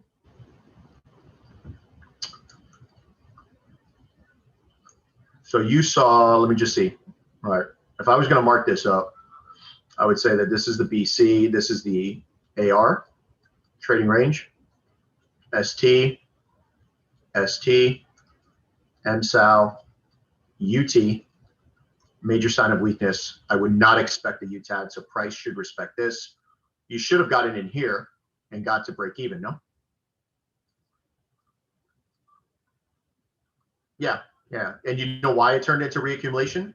Because there is nothing to the left to tell you to sell from here. Yeah. Nothing from here tells you to sell from here. There always must be a higher time frame reason to distribute. Okay, always. If there's no higher time frame reason to distribute, you're not even going to catch me on a lower time frame like that. So, yeah. Perfect. Okay. Perfect. Okay. So GU, listen, I'm just waiting. All right, I'm just waiting. Now, I'm not going to say, I'm not going to confuse you guys. Don't worry about it. Yeah, don't worry about it. I don't want to confuse you. All right, NZD CAD. Let's do this. What if it's at an all-time high? If it's at an all-time high, then you get instances like the indexes right now, like why I haven't traded US 30 and S&P in like a week. We're at all-time highs. You know, really the only logical thing I can look for is sells, and there's no reason to look for sells. You know, all the sells are short-lived. You know, I caught a really nice move on S&P, but it didn't last long. You know. And again, if it's not going to give me a 1 to 10 potential, I'm not going to trade it. I'm not wasting my margin, and I'm not wasting my time for anything under a 1 to 10 R to R. Yeah, perfect. Cool. So NZD CAD, remember last week, right? I was looking at this extreme of the leg to take an entry. And I said that if this extreme gets taken, we're going to come lower, right? We're going to come lower. And I want it to come down into this area over here because we had an accumulation here. This is where I want us to come down to, okay? Now, what do we have? 1, 2, 3 drives, right? Everyone should see the distro, all right? What do? We broke out of the trading range and we broke structure. So this is your LPSY entry, right? I laughed because I had this marked up. Actually, Zach sent me, he was like, hey, did you get into this? And I laughed because I didn't even have the alert set, but I did have the order. Look at this. I had the orders. I had the position ready for it. So what I was looking at was, I think it's the 25-minute candle. Hold on. Yeah. So this 25-minute candle is the UT, right? You can see we have imbalance, right? Everyone can see we have imbalance. It came to, and actually, wait, Jay, you're still on the call, right? Scott, you took it? You know, Scott, man, I'm gonna have to look in the Discord, man, because I don't remember you dropping a chart on this. I'm gonna have to look in the Discord, man. Let's look at something though, because I'm curious. I am curious if this was an 80%. Good night. 80% of the 25-minute. And hold on, I wanna make sure I get it on the money there. There you go. So not that I would have taken the 80%, but if you did, you know, that would have been a 4.3 pip stop. So Scott, did you take 50%? You did? Perfect, bro. Did you take it off of the 92,300 area?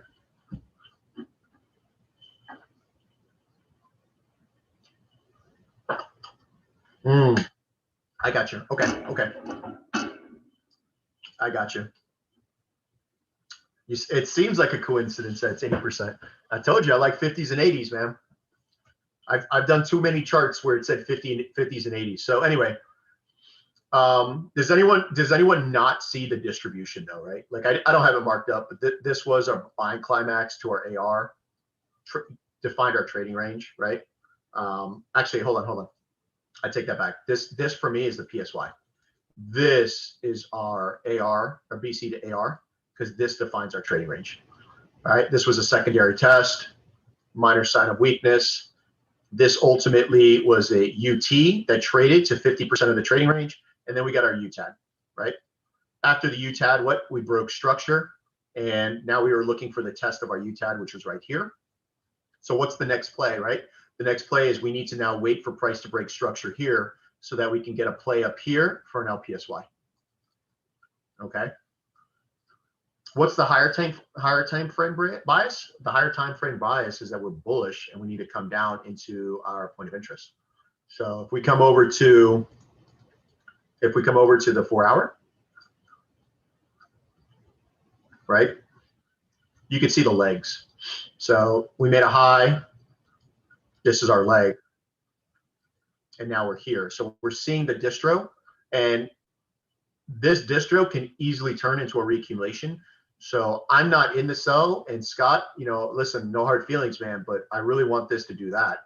You know what I mean? Because, but I don't want it to do it yet. I want you to get some profits, like maybe do something like this, create our creek, and then do that. Because if we do that, then I'll be able to take my entry here to go higher. All right. Yeah. Well, no, it does make sense because look, what do? We traded into, hold on. We traded into the daily candle, right? It's distributing out of the daily candle, right? And if we go,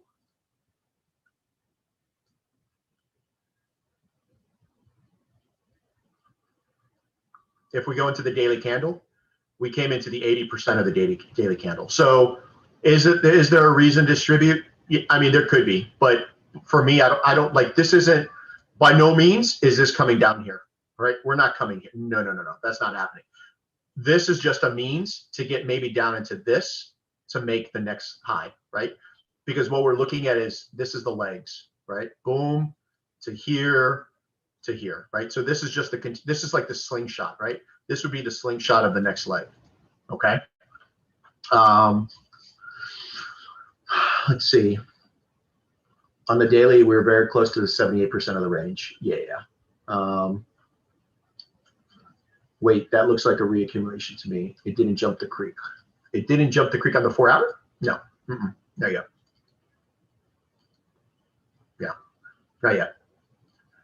Yeah, because you need the 3 drives first, right? We need the 3 drives. So, and then don't forget, if this was a reaccumulation, it needs to trade. It needs to trade above here. So if that happens, then okay, you sold me on the reaccumulation, and I'm good with that. You got it, bro. Does gold have any correlation with NZD CAD? I mean, I don't correlate NZD CAD with gold. I would tell you right now, I would correlate oil with some NZD CAD because of the CAD side. I can tell you that NZD CAD, both pairs are anti-per diems, which are like the opposite of a safe haven. So let me put that into perspective. But so would you play distribution over there? We are pretty high in the range. I mean, I was potentially, so here's the only reason I was going to play this distribution, right? This is the only reason I was going to play this distribution, is because I am in the buys from here. So I am in these buys still. All right. I am holding 2 of these buys right here. So I'm holding this buy and I'm holding this buy. Okay. So because I'm in these buys, I can hedge the sell from here. Okay. Does that make sense? So I was okay doing that. Would I do it if I wasn't in these positions? Probably not. Right. I would just wait for the buy. All right. But it did, like I said, it did give. And I know a couple of you guys laugh when I talk about like the 7-minute and all that stuff. But this did come into the 7-minute open right here. 7-minute open right here, right? You guys can see that 7-minute open. The imbalance is just below it. And we came into it. But I like the 25 because the 25 was the full body candle. All right. Sounds good, bro. Have a good one, man. Your future ex-boss. I love it, bro. They took it off the 3-minute candle. I got you, bro. I got you. Structure still valid on 4. Yep, absolutely is. We're still bearish. I'm sorry, we're still bullish on it, right? We're still bullish because this, right? I mean, look at it from this perspective. What is maintaining bullishness, right? So realistically, this is your leg that's maintaining bullishness right here, because this is your high, right? So we would need to drop all the way down here for us to go bearish on this. I don't see that happening. They do like the 7-minute, man. I'm telling you. Yep. Yeah, absolutely. And there's nothing wrong with it. Like I said, the only reason I was going to entertain this sell is because I'm in from down here, right? I'm in from down here. So can I go over gold? I'll be honest, man. Gold is a mess. Gold is a mess right now. I will. Let me see if we can get to it. Master Clapper. NZD Chef. Oh, bro. NZD Chef. I don't even think let's see. I mean, if I had to guess, I guarantee you it's probably doing something similar. I think Zach had something on NZD Chef for like a distro. Let me see. Yeah, like I'll tell you right now, like geez, look at this. What the heck? What was I doing here? I don't know. Whatever I was doing though, look, it did exactly what I don't know what I was doing here. What broker do I use? For currencies, I use Forex.com and Awanda. It failed all buys for you. I love it. All right, hold on. I don't know what the hell I was doing here, but so I'm a weekly. Man, we're getting really close to breaking weekly structure. Right? This is weekly structure right here. So if we break that, which looks like it's only like 30 pips, well, actually no, wait. 6.4, 6. So it's 130 pips. We're 130 pips from breaking weekly structure. I mean, so it is in an area where distribution could be potential. And this is looking like distribution right here. I just don't. Let's see. NZD Chef. Why do you trade NZD Chef? I'm just curious. Like, to me, it looks like, what's this range? How many pips is this? 48 pips in 21 hours. 48 pips in 22 hours. Man, I don't know. It looks like it was a failed distribution. I'll tell you right now. 1 hour, we have 1, 2, 3. 1, 2 drives down. There's your creek. It looks like it's maybe accumulating in here, right? This is the point of interest. Let's see. Let's drop down. Let's see what we can see. Oh yeah, look at that little accumulation. I'll be honest though, I don't like 48 pips in 20 hours. I mean, you got to have some patience. I mean, I'm a patient guy, but you got to have some patience for that. See, for me, it's just a margin thing. So we don't need to go down there, but I'll tell you right now, 15-minute, that was like a 5-minute, maybe a 3-4 minute accumulation.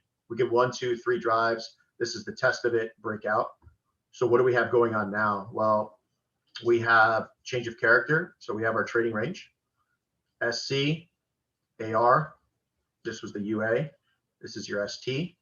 Some more STs, and we get our spring, right? So what do we need to see? Well, if this is the low, this was the previous low, this is your high, right? So we need price. You need price to break above here. Price breaks above here, then I'd be playing off of something in here. I'd probably be playing off this 15-minute candle if it's unmitigated.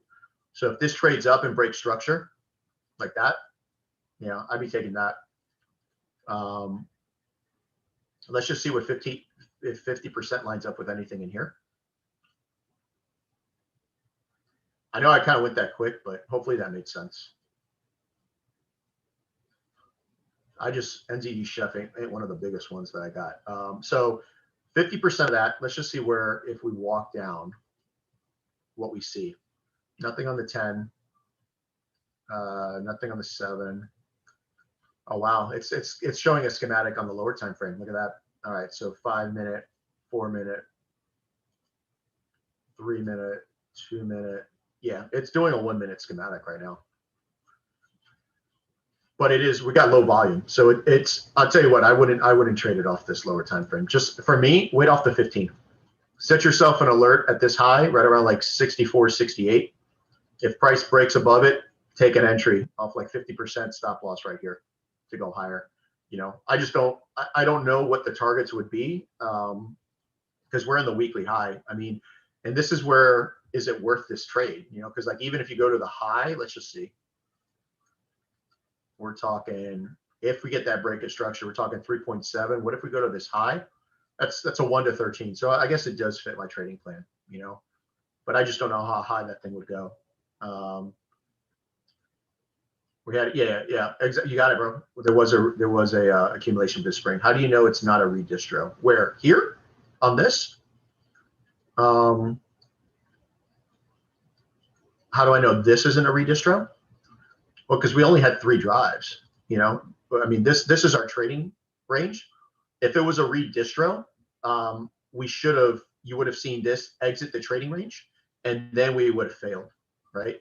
But because ultimately we are still in this trading range, and this is our spring, what do we need? We need the break of structure, right? So if price breaks here, then we confirm that we're not in redistro, right? And if price doesn't break above here, but comes here and then drops, right? What do? We just made a new low. Or even if it doesn't go that high, what if it only comes to here and then drops? Well, you just made a new low. Now you're in redistro. So play off of something in here, right? Something like that. This would be the test of your shakeout. Okay. What was your biggest month percentage wise on your FTMO? Like low 20%. It was like, if I remember, it was like 23. It was something crazy, like 23.8 or 22.8, something like that. Yeah, I'm normally high teens, low 20s. That's what I'm at, you know. But again, I don't take a lot of trades on my FTMO because I think like in January, I only took 8 trades, right? I only took 8 trades because I can't hold them over the weekend, so I don't trade it on Fridays. And a lot of my trades happen Friday morning, Friday during London, okay? Okay, so that whoever wanted NZD Chef, congrats, good luck. I'm not doing that. Do you go over US 30 and NAS? Yes. But man, they're at like all-time highs, man. You know, I'll be honest, there's nothing for me to do it.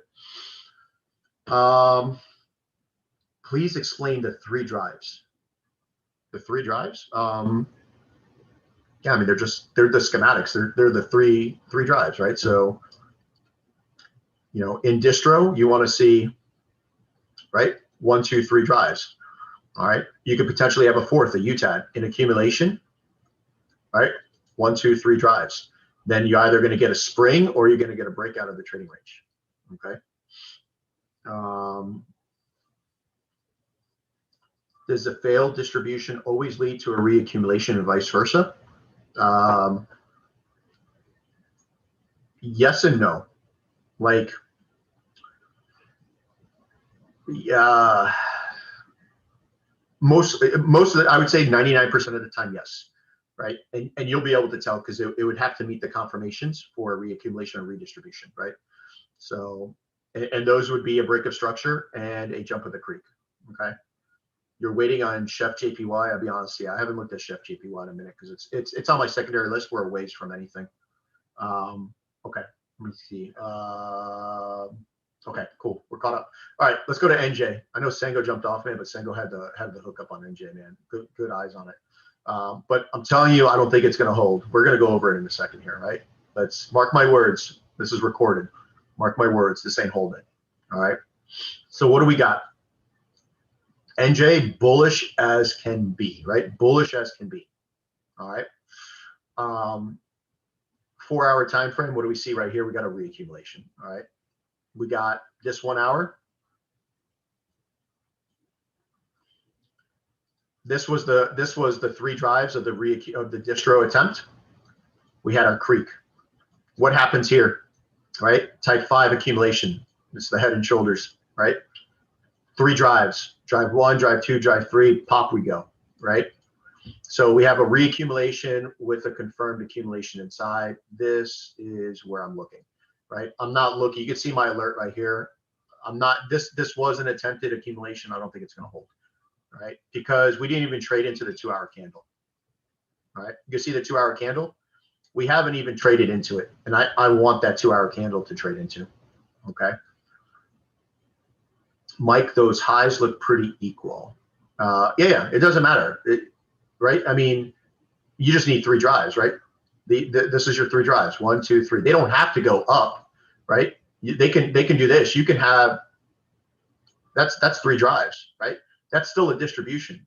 You know, a head and shoulders is a distribution. Okay. But on the, this was an accumulation. Yeah. It was a reaccumulation. 3 drives. Here's your creek. It was a reaccumulation. Yep. Would you still mark them as, yes, a reaccumulation? It has to start as a distribution. It has to start as an attempted distribution. All right. Yeah. All right, Scott, have a good one, bro. Don't get that television. Yeah. Pay attention to what's happening everywhere, right? You got to pay attention to what's happening everywhere. All right. Don't get tunnel vision. That's why I don't sit on one time frame. I like to move around. Okay. So what else happens, right? What do we see? And I think, what was it? Like a 4-minute candle, I think, right? Yep. That's what I was looking at. So this is actually what I was looking at. I had a limit order on this in case this came in during the night, but I was going to put it off this 4-minute candle right here. All right. This is that last push down before price takes off. All right. But let's look what happened during New York session today. All right. So we have an accumulation, right? We have an accumulation. All right. I just don't think it's going to hold. All right. Yeah. Like this right here came down, I think mitigated out of here, but I don't think this is going to hold. All right. For me, we need to come lower. You can see my alert. If we come down here and accumulate, then I'll deal with it. Then I'll play off something. Okay.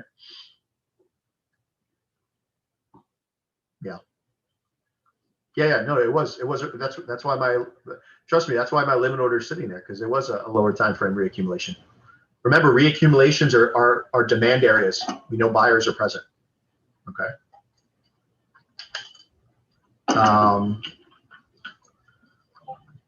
I mostly trade type 1s and 2s. Yes.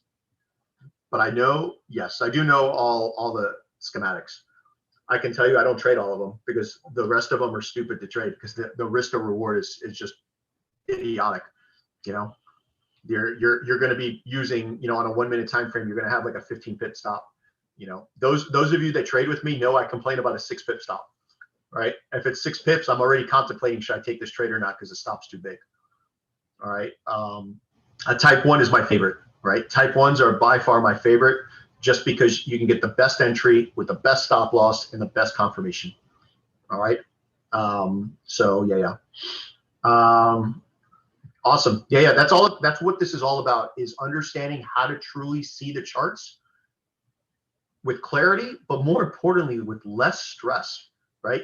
Less stress. That's all I'm about, man, is less stress. Can you show the accumulation on MJ there? I got stopped out at break even. Yeah, right here. So let's go to the 1 minute. 1 minute. I think who caught this? Somebody caught this in the chat, right? I know somebody caught this. Okay.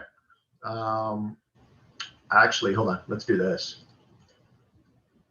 Let us. Okay. I'm going to go to replay mode. Let's start at the 5-minute. No, let's go to the 4. I want to find the candle. I want to find the candle. Let me start at the 10.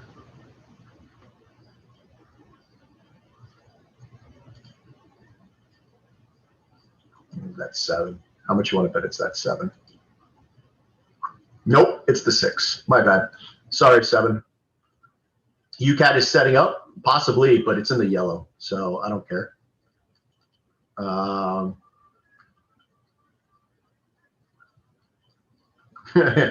Yeah. Yeah, no, Sango. I think Sango caught it. I know. Well, Sango caught it. I think when he woke up to it, like he had the limit order on it. Yeah. So anyway, let's go over the schematic, right? So what do we see? Okay, for me, preliminary support right here. All right, this is our trading range, right? This is our trading range. Okay, this is our SC. This is our ST. Okay, potentially another ST. Okay. This is the AR and this is the UA. So what do we need? There's only two ways to get into this trade, right? We either pop up, break structure, exit the trading range for a confirmed type 2, or we come, make a spring. This is the high that we need to break and do something like that, right? That's what we ultimately need to do, okay? So I just want to see, something. Let me see where, all right, at this point, confirmation of a type 2, right? We have a confirmation of a type 2 schematic. So now what I want to play, I want to see where 50% of this bad boy is. And I'm going to see if we can find some confluence with it. But without a doubt, this 6-minute candle is where I'd be playing. All right. So what are we talking pip-wise? What are we talking here? 50%. Well, all right. So it came to 50%. I would probably go off the 80. All right, it's a 3.4 pip stop loss. So here, this is what I'd be playing off of. Because of the 50%'s been mitigated, I'm going to go off the 80. I'm going to laugh if I don't get filled, but we'll see. So this is where I'm looking. All right, so what is it? A 1.5 pip stop. All right, that's what I'm looking to play. Let's see if it comes back and hits it. Oh, I'm going to be upset if it didn't. It came to the 50, didn't it? Son of a gun. Yep, it is what it is. This is why you don't get greedy sometimes. But yeah, so it did come to the 50 of the 6. You know, that's ultimately, what was it, a 3.3 pip stop. All right, 3.3. Yeah, your PS was my SC. No, yeah. Think about it. At what point did you see the change of character, right? For me, this is the change. And actually, yeah. Hold on, because I moved. This was the change of character for me. It defined the trading range, right? It defined the trading range. So yeah, that's how I would have played it off this 6-minute candle. It has all the volume, and I would have taken, I'm not going to get greedy. 3.3, I can handle it. 3.3 pip stop. All right. David caught it. Awesome, man. Awesome. It's about time he caught something. You caught it too. All right. Awesome. Good. You got demoted to YouTube. And there's opening if you want on it. There's some openings on it. So anyway, where we're at now, I still don't think this is going to hold. All right. I still don't think it's going to hold. I want to see it come lower. Now, if it doesn't, like what happens next for NJ? Like what's the next move? Well, look at the order flow. So if we make a new high, right? If we make a new high, then we can play off of something in here, right? And just keep walking it up. All right. But we need to make this high. Like price needs to respect here, because we did trade into this, make a new high, and then work our way up. All right. Albert got promoted. Trying to look for ranges to clearly understand if my SC or BC for it to be. Always just ask yourself when you're looking at defining, all right, is this my BC or SC? Just sit back for a second and go, do I see a change, right? Is there a change of momentum, right? Is price starting to go sideways? If it is starting to go sideways, use it. There's nothing wrong. Well, we were on the 6, right? There's nothing wrong with you saying this was your first SC. Nothing wrong with it. But the minute we come down and you can see that we have a clearly defined trading range, great. Great. Now, at what point, let's just say this, right? Let's go to the 5-minute and maybe I'll help you guys out with this, right? So let's say, let me hide this. Let's say you said this was your SC and this is your ST, right? And then this is your ST, okay? At what point did price break structure, okay? Because if this is your low, right? If this is your low, and then we'll call this or this your previous low, this is structure. So at no point do you break structure. So then what happens? Then price comes down and makes potentially a spring. So if price creates a spring, this is now your structure point. We break structure. I mean, all day long, look at this 1 minute, right? All day long, I'd be playing off of this 1 minute right here. Oh, hold on. I didn't even look at the 1 minute. The 6 minute for me was where I was at. But all day long, I'd be playing off that 1 minute right here. You know, that 1 minute right there. All right. Since my entries are based off the breakup structure outside the trading range, can I move my BC or S? Yeah, absolutely. As long as it makes sense. It's got to be logical. Yeah, absolutely. All right. All right. Perfect. Okay. So that's NG. Let's go to UCAD. And I know Sango had an awesome, I think it was Sango had a freaking, bro, had this buy right here. This buy was top notch, man. Dude, I was happy he caught that. Oh, what's up, Yuri, man? How you doing? I understand price structure and price should be key instead of trying to fit a schematic. Yeah, absolutely, bro. You got it. Structure and price action. Understand what's happening in the schematic, right? That is the key. So on UCAD, let's just look at it from like this perspective, right? 4 hour. No questions asked. We're bearish, right? We're bearish. All right. I was looking for price in this H4 candle. Why am I looking at it in that H4 candle? Because it's also the daily candle, right? It's also the daily candle, and it is off of the schematic, right? If we're looking at the schematic, we have our drives, right? If this was the low and this was the previous low, this was the high.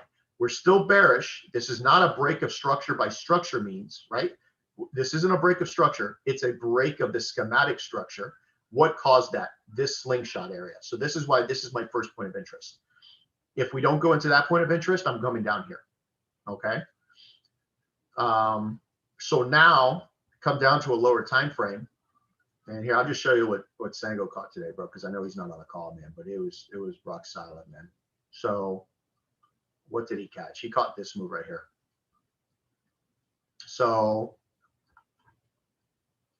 we have a reaccumulation, right? You can see 1, 2, 3 drives. We have our creek. This is the shakeout, right? Institutional. This is ultimately the shakeout. So I took 50%, you know, I set it up as a 50% move. You could have gone off the open, whichever you wanted to do. It was a 0.6 pip stop loss, or it was a 1 pip. So either 1 pip or a 0.6 pip stop loss, whichever you wanted to play off of. And obviously this went for a little higher. I probably off the intraday move, I would have been quick to take some profits, but this was a 1 to 60, 1 to 59.7, 41 pips off of that. Right. And then obviously it just collapsed. You caught it too on the 2 minute. Perfect, bro. Perfect. Oh, but you took a break even. No, bro. Listen, you can't take a break even on that. You know, think about it. This thing is bearish as can be, right? You're up 1 to 15, 1 to 20. You got to take something off the table. All right. You got to take something off the table. So what am I looking at for UCAD? Well, my point of interest, I'll tell you right now, my point of interest on UCAD and why this 4 hour, remember it's a 4 hour slingshot, but inside of this slingshot, we have an accumulation right here, right? So if we go into the shenanigans right here, let's go down to 4 minute, right? You can see the schematic, right? Hopefully everybody can see the schematic. Trading range, right? 1 drive, a couple STs, another ST, we finally get our spring. Spring break structure. For me, I don't know if this is a valid test of the spring. Could it have been? I mean, it could have been this is the move that created it, but we have reason to come down in here, right? We have reason for price to come down. All right. Yes, in order to get such a tight stop, you want to find confluence in multiple time frames. The lower, the better. All right, the lower, the better. I mean, you don't always have to go. What was it? AJ 2 weeks ago, off of the 50% of the 4 hour candle was I think it was a 12 or 11 pip stop. So, I mean, yes, I complained about the stop loss, but the entry happened while I slept, you know? So, you know, I'm not going to complain that while I slept, I wake up and I'm up a 1 to 10, you know? But yeah, you want to go to the lower time frame. All right. So this schematic to me, immediately tells me there's demand in this area. Orders got filled. A bunch of orders got filled here on UCAD. All right. So this is my point of interest, right? This is my point of interest. This is where I want to look. I think, let's see, Juan said something's going on with UCAD. Oh, yeah, look at this. Look at UCAD. Look at UCAD. Now, I know it accumulated on the 1 minute, and it did it. Yeah, look at this. Look at this shenanigans, man. Pay attention when brokers do this. So this happened. This happened at 4:50 my time, and I think in my Discord I said it was going to happen at 4:58. So I was off by 8 minutes. Yeah. Yep. Yeah. You can't do anything with it. Yeah. Is this the spring? Yeah, this was the spring. For me, this was the spring. This is our trading range right here. This was the SC, the ST, the ST. This really didn't test anything, you know, and then we came down and created a spring, but we came back and mitigated without a breaker structure. So none of this is garbage. None of this would have been an entry for me, right? And what we're seeing here, like all of this, nothing interests me here. So yeah, let's go to a 5 minute. Let's just see. Yeah, nothing interests me here. I'd be more now, what can we see happening here, right? We got 1, 2, 3 drives, maybe something like this, have a creep. And if we make a new high, if we have a shakeout candle, something like that, maybe this is the London opportunity right here, right? You could see that we're potentially looking at a redistro. 1, 2, 3, 4. So we have a UTAG. This is the trading range. Have a creek, let it do its thing. I would wait for the break of structure here, make them a new high, come down and go higher. I would really prefer if this high can get taken. So if it walks itself down and then breaks above here, taking out this high, because this is 5 minute structure, right? Then take out the shakeout mitigation, go higher.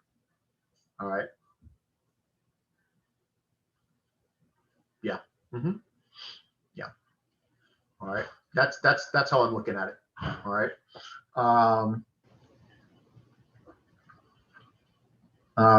Who's in? No. Yeah.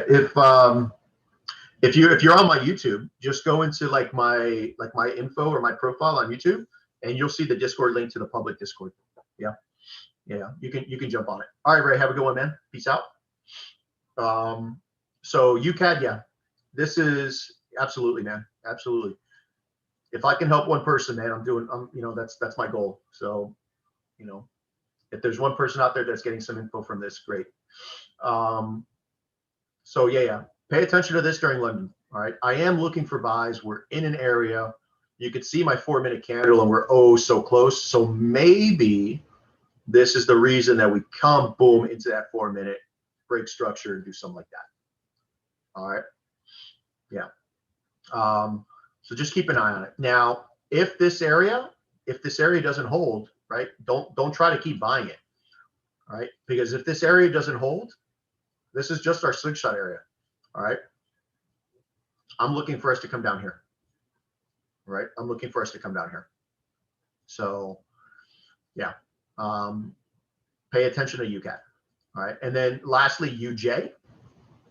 Bro, UJ's a long ways away. Hold on. UJ is a long ways away. We are 100 pips away. I'm looking for UJ down in here. You can see my H1 candle right here. I'm looking for UJ to come way down here, but we're 100 pips, and UJ moves almost as slow as NZD Chef. So, yeah, nothing really on UJ. I'm actually going to probably bounce it to my secondary list. I know somebody wanted to look at indices. I'll tell you, I do have a setup on S&P, but man, we're a ways away. So we have a little liquidity. I don't know if you guys can tell on my emojis, but we have a little liquidity sitting here. But on the 5 minute, and this is a good point, right? This is what I talk about. Like, is it worth my risk or reward? So I was looking. You raised a hand. Why'd you raise a hand, bro? Hold on. What do you got? I don't know. You have a question, bro? Oh, well. This was your bread today on NAS and US30. What were you doing, Yuri? You were buying or selling? Buying? Yeah, I mean, so here's the problem though, right? Like I was looking, like here, let's just look at this, right? So I was looking at a potential buy off of this, right? Off this candle here. And I mean, we left a ton of equal lows, but even to like the 3,900 range was only a 5-to-1 for me, you know? Like where I was looking, I wanted this reaccumulation right here. I wanted price, and I still have my alert sitting here. I still want price to come into here so I can buy it up, right? Like Yuri, what was your R to R today on US30? What were we able to snag on it?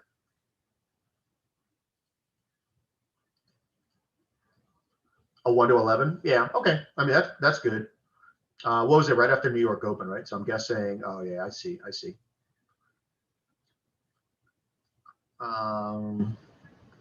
Did you catch it off of this candle right here?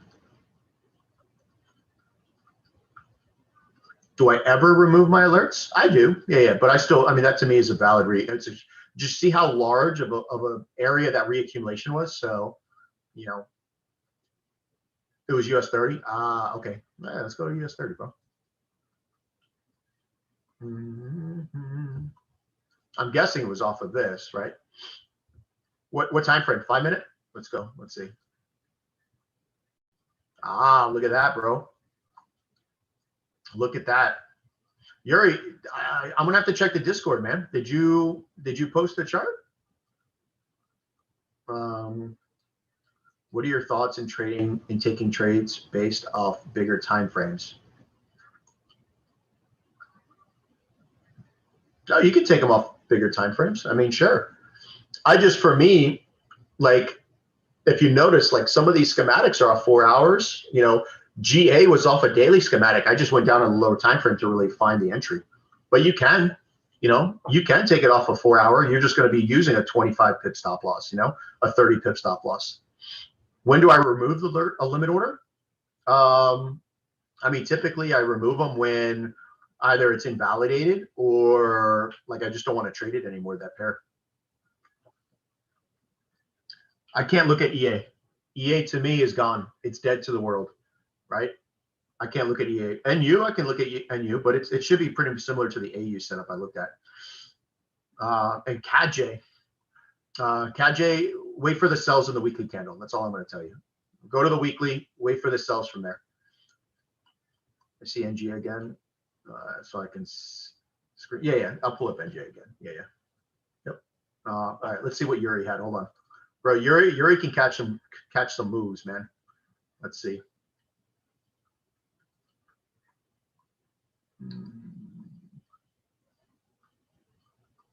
So this was your entry right here, right? This was your entry. Oh, hold on. That was your entry right here. Yeah. Yeah, I figured it was off the 5 minute. Let's look. Hold on.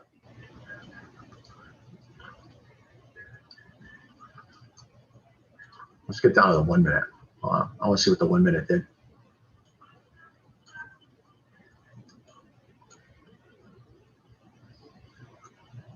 Looky, bro. So what do we have? We have 1 drive, 2 drive, 3 drive, right? Just wait for the break of structure. So I definitely could tell you. Hold on. Let's see what time frame that was. I'll see what candle it was. Hold on.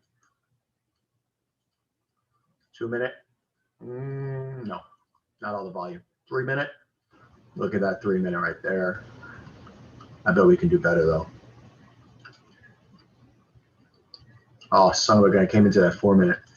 Either way, it doesn't matter. Like that, this 3 minute candle is what I would have played right here. I would have played that 3 minute candle. What are we talking? Let's see. It didn't come to 50% though. That's the only thing that sucks. Even if we took off the 4 minute open, there wasn't balance. What is that? It's a 32 point stop. That's it. 33 point. Yeah, bro, that was a good move. Yeah. Yep. And not only that, but like, so we broke. So that was entry number 1. You made a new high, and you're looking to play off of this. And I think it was the 1 minute, right? You got in off the 1 minute, right in here. You got off in that. Yeah, look at that 2 minute. Just 2 minute candles where I would have played right there. I guarantee you. I'm going to change my name from Fibs and Profits to like something with like 50%, maybe 50%. That's what I'm going to name myself. Like 50 cent, but 50%. We'll see. Right there. That was the entry. That would have been a nice little. That would have been a nice little thing. What time was this at? This was at 11:10. That's why. I was at the chiropractor, man. There you go. 17-point stop. That was a 17-point stop with the confirmed break of structure and order flow change. Yeah. Yep. Where did it break structure? So here's your low, right? Here's your previous low, right? So like here, I'll put the come on. Yeah, right there. So that's why you got the break of structure. So I would have taken off of this because this clearly mitigated into that. Yeah.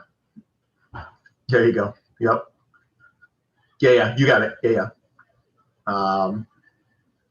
Yeah. Yep. Yeah, no worries. You got it. Yeah, this would have been the entry for me. Yeah. So, but yeah, I'll be honest, like there is no like long-term plays on the indices for me, man. Like they're just all over the place. Look at this. Jeez, man. And then so here, look what happened here. We got another attempted redistro, or attempted distro that turned into a reaccumulation. But we're just so high. Like there's no play. Like yeah, there's no play. For me, I would rather just trade the currencies and get a 1 to 50 than try to fight this crap. Yeah, I mean, they're just we're at all-time highs. This is ridiculous. Yeah. Let's see. Someone wanted to see CAJ real quick. So here's CAJ. Let me just give you a little perspective on CAJ. All right. And NJ2. Yeah, we'll get to NJ2. Listen, CAJ, don't do anything with CAJ. This is just my opinion, right? I've been waiting since May. I'm going to continue to wait a couple more days. When you get into this weekly box, look for the distro. Don't try to sell this until you get up here. All right. This right here is where you gotta wait for. All right. Wait for confirmations of distribution here, then we sell down. All right. Trust me. Just trust me. All right. Wait for trust me, you want to catch the 1,000 pip move, right? Join me, right? Join me in the 1,000 pip extravaganza. All right. Because I'm waiting. I got my alert up here. We're waiting. When we get up there, we're going to sell it. All right. Trust me. Forgot the YouTube. Yeah. Sorry. Yeah. I'm doing like 7 things at once. All right. Multitasking here. Cool. Yeah. So yeah, don't fall. Listen, don't fall for the shenanigans that you think it's selling off. Okay. I'll tell you right now, go to the 4-hour. We're in reaccumulation. All right. Don't get suckered out by this move right here. Don't think that it's going to leave without you. All right. I can guarantee you one thing. All right. I can guarantee you one thing. And there's not absolutes in trading, right? There's no absolutes. However, this low was printed March 9th, 2020. They systematically created a complex pullback so they can mitigate out of this weekly candle that created this monstrosity of a move, right? Okay. Hear me out. Right? There's a method to this madness. All right. They did not spend, right? They did not spend the last 336 days, okay, to come 15 pips shy, all right, of the weekly candle. Now, do I think it's going to react off the weekly? I think we're going to come into the weekly, right? Because if you go to the daily, right? If you go to the daily, we have imbalance, right? But they didn't come 336 days to come 15 pips shy of where they're in drawdown. Okay. Let it come into the box. Let's wait for a really nice distribution, and then we're going to walk it down. All right. We're going to walk it down. Trust me. Okay. I've been waiting a long time. I can wait a couple more days. All right. And then NJ here. Hold on. I'll just throw NJ in the chat for you guys, bro. All right, so NJ, see. What time frame was I looking? Oh wait, that's NZD CAD, NJ. Hold on.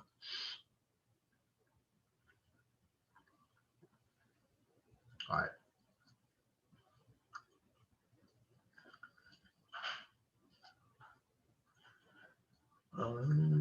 Okay, so it's off the 4-minute candle, but this is how I got it marked up.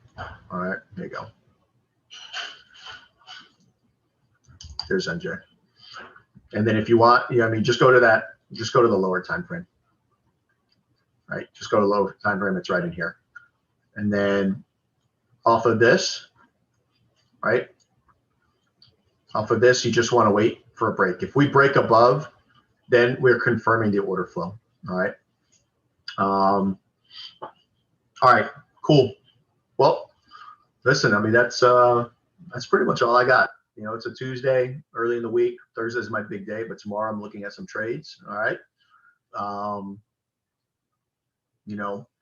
Keep in mind that there's not a lot of news this week, so volatility might not go crazy, but there's always the chance, especially if you live over in the U.S. There's a lot of talks on like stimulus bills and stuff that can definitely influence the dollar. Okay, I would just keep that in mind. All right, if there's any last minute questions, hey, throw them in now, because if not, I'm gonna call it a night. We've had a really good run.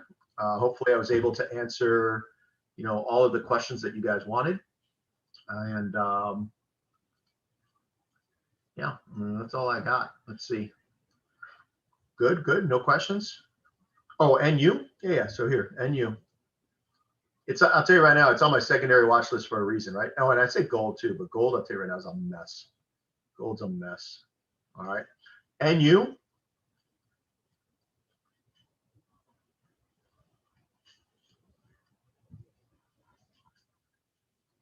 NU, I've got an alert right up here because I want to see what happens in here. All right. If we distribute in here, I would potentially sell it down. All right. I favor AU. AU I favor for buys. All right.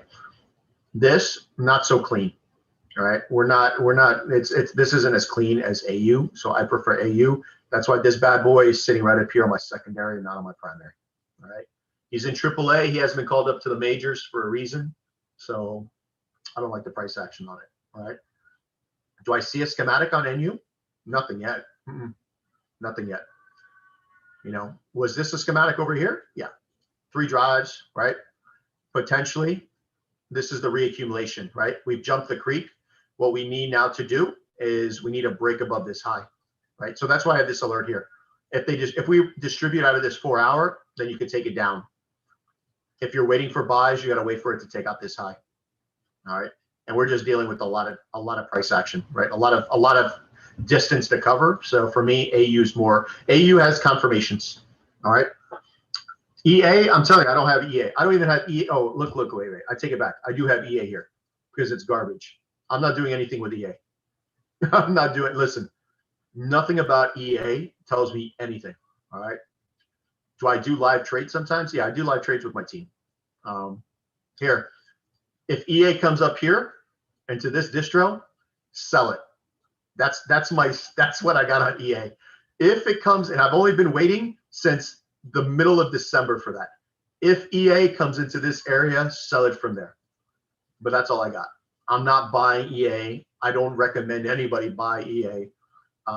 This thing has fallen off the earth. Okay. We are, just look at the big redistribution this is in. All right. Yeah, for me, EA, no, I'm good. Let's see. Would GA be worth putting the limit back on? I'll put the limit on before I go to bed. So, I would say for me, I'll be going to bed around 10:30, 11 Eastern. So I will put the limit order back on. If price is not in that area, I'll put the limit order on and just see if I get triggered during London.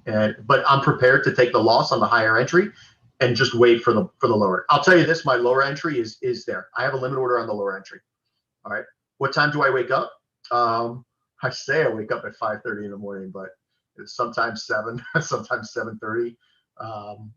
So yeah, I try to wake up early, but yeah, listen, you only need 1 or 2 trades a week, and when you catch those 1 or 2 trades a week, and you catch some massive profits, you can say you're going to wake up at 5:30, but you end up waking around 7:30. So today I got up early. I did. Listen, I was up at like 6:30, 6:45. So yeah. What time do I start trading? So my thing is I wake up, I have some coffee, I do about 35, 40 minutes of yoga, get stretched out, get my mind right, and then I sit down and I start looking at what London did and if any of my setups are still valid. So I'm a New York trader, right? Those days of me trading, like getting up for London, are long gone. Yeah. Oh, very good. Yes. So, and I know there's a lot of new people on the call. We are doing so. I'm teaming up with Yuri from Furious Snipers. We're doing a boot camp. All right. We are doing a boot camp and it's designed not for like the novice trader. I'll tell you right now, like you want to have like that initial doctrine of smart money. Definitely I would, let me just pull up the flyer for it, but I posted it on my IG. All right. I posted on my IG, it's March 20th. We're doing it. It's a Saturday because I know a lot of people messaged me saying that during the week was going to be tough because we were going to do it on a Thursday. All right. But definitely, I just want to pull up the flyer. Yeah, here it is. Oh, hold on. Come on. Okay. Here it is right here. Give me a sec. Let me do a new share. Bam. Okay. So this is the flyer. All right. If you guys are interested, either, and you can see Yuri's IG handle is on there. All right. As soon as it pops up, there it is. Yuri's IG thing is there. Or you can hit me on IG. All right. And we'll send you the link. But it's March 20th. All right. We're doing it. It's a Saturday. We're doing it in the afternoon Central Time. We're doing it. I believe it's 2 p.m. So it's still going to be early for everybody in Europe and stuff. You guys in Australia, my bad, man. It's like 3 o'clock in the morning, I think. But it's all good. So definitely, if you guys want the information, hit me up. All right, hit me up or hit Yuri up on IG, and we'll definitely send you the info. Okay, but I know a lot of people were asking for it. They wanted a really good crash course. It's going to be a pretty lengthy boot camp. All right. Do I trade Bitcoin? I do, but I haven't traded it in a couple of weeks because it missed my buy order. All right. 445.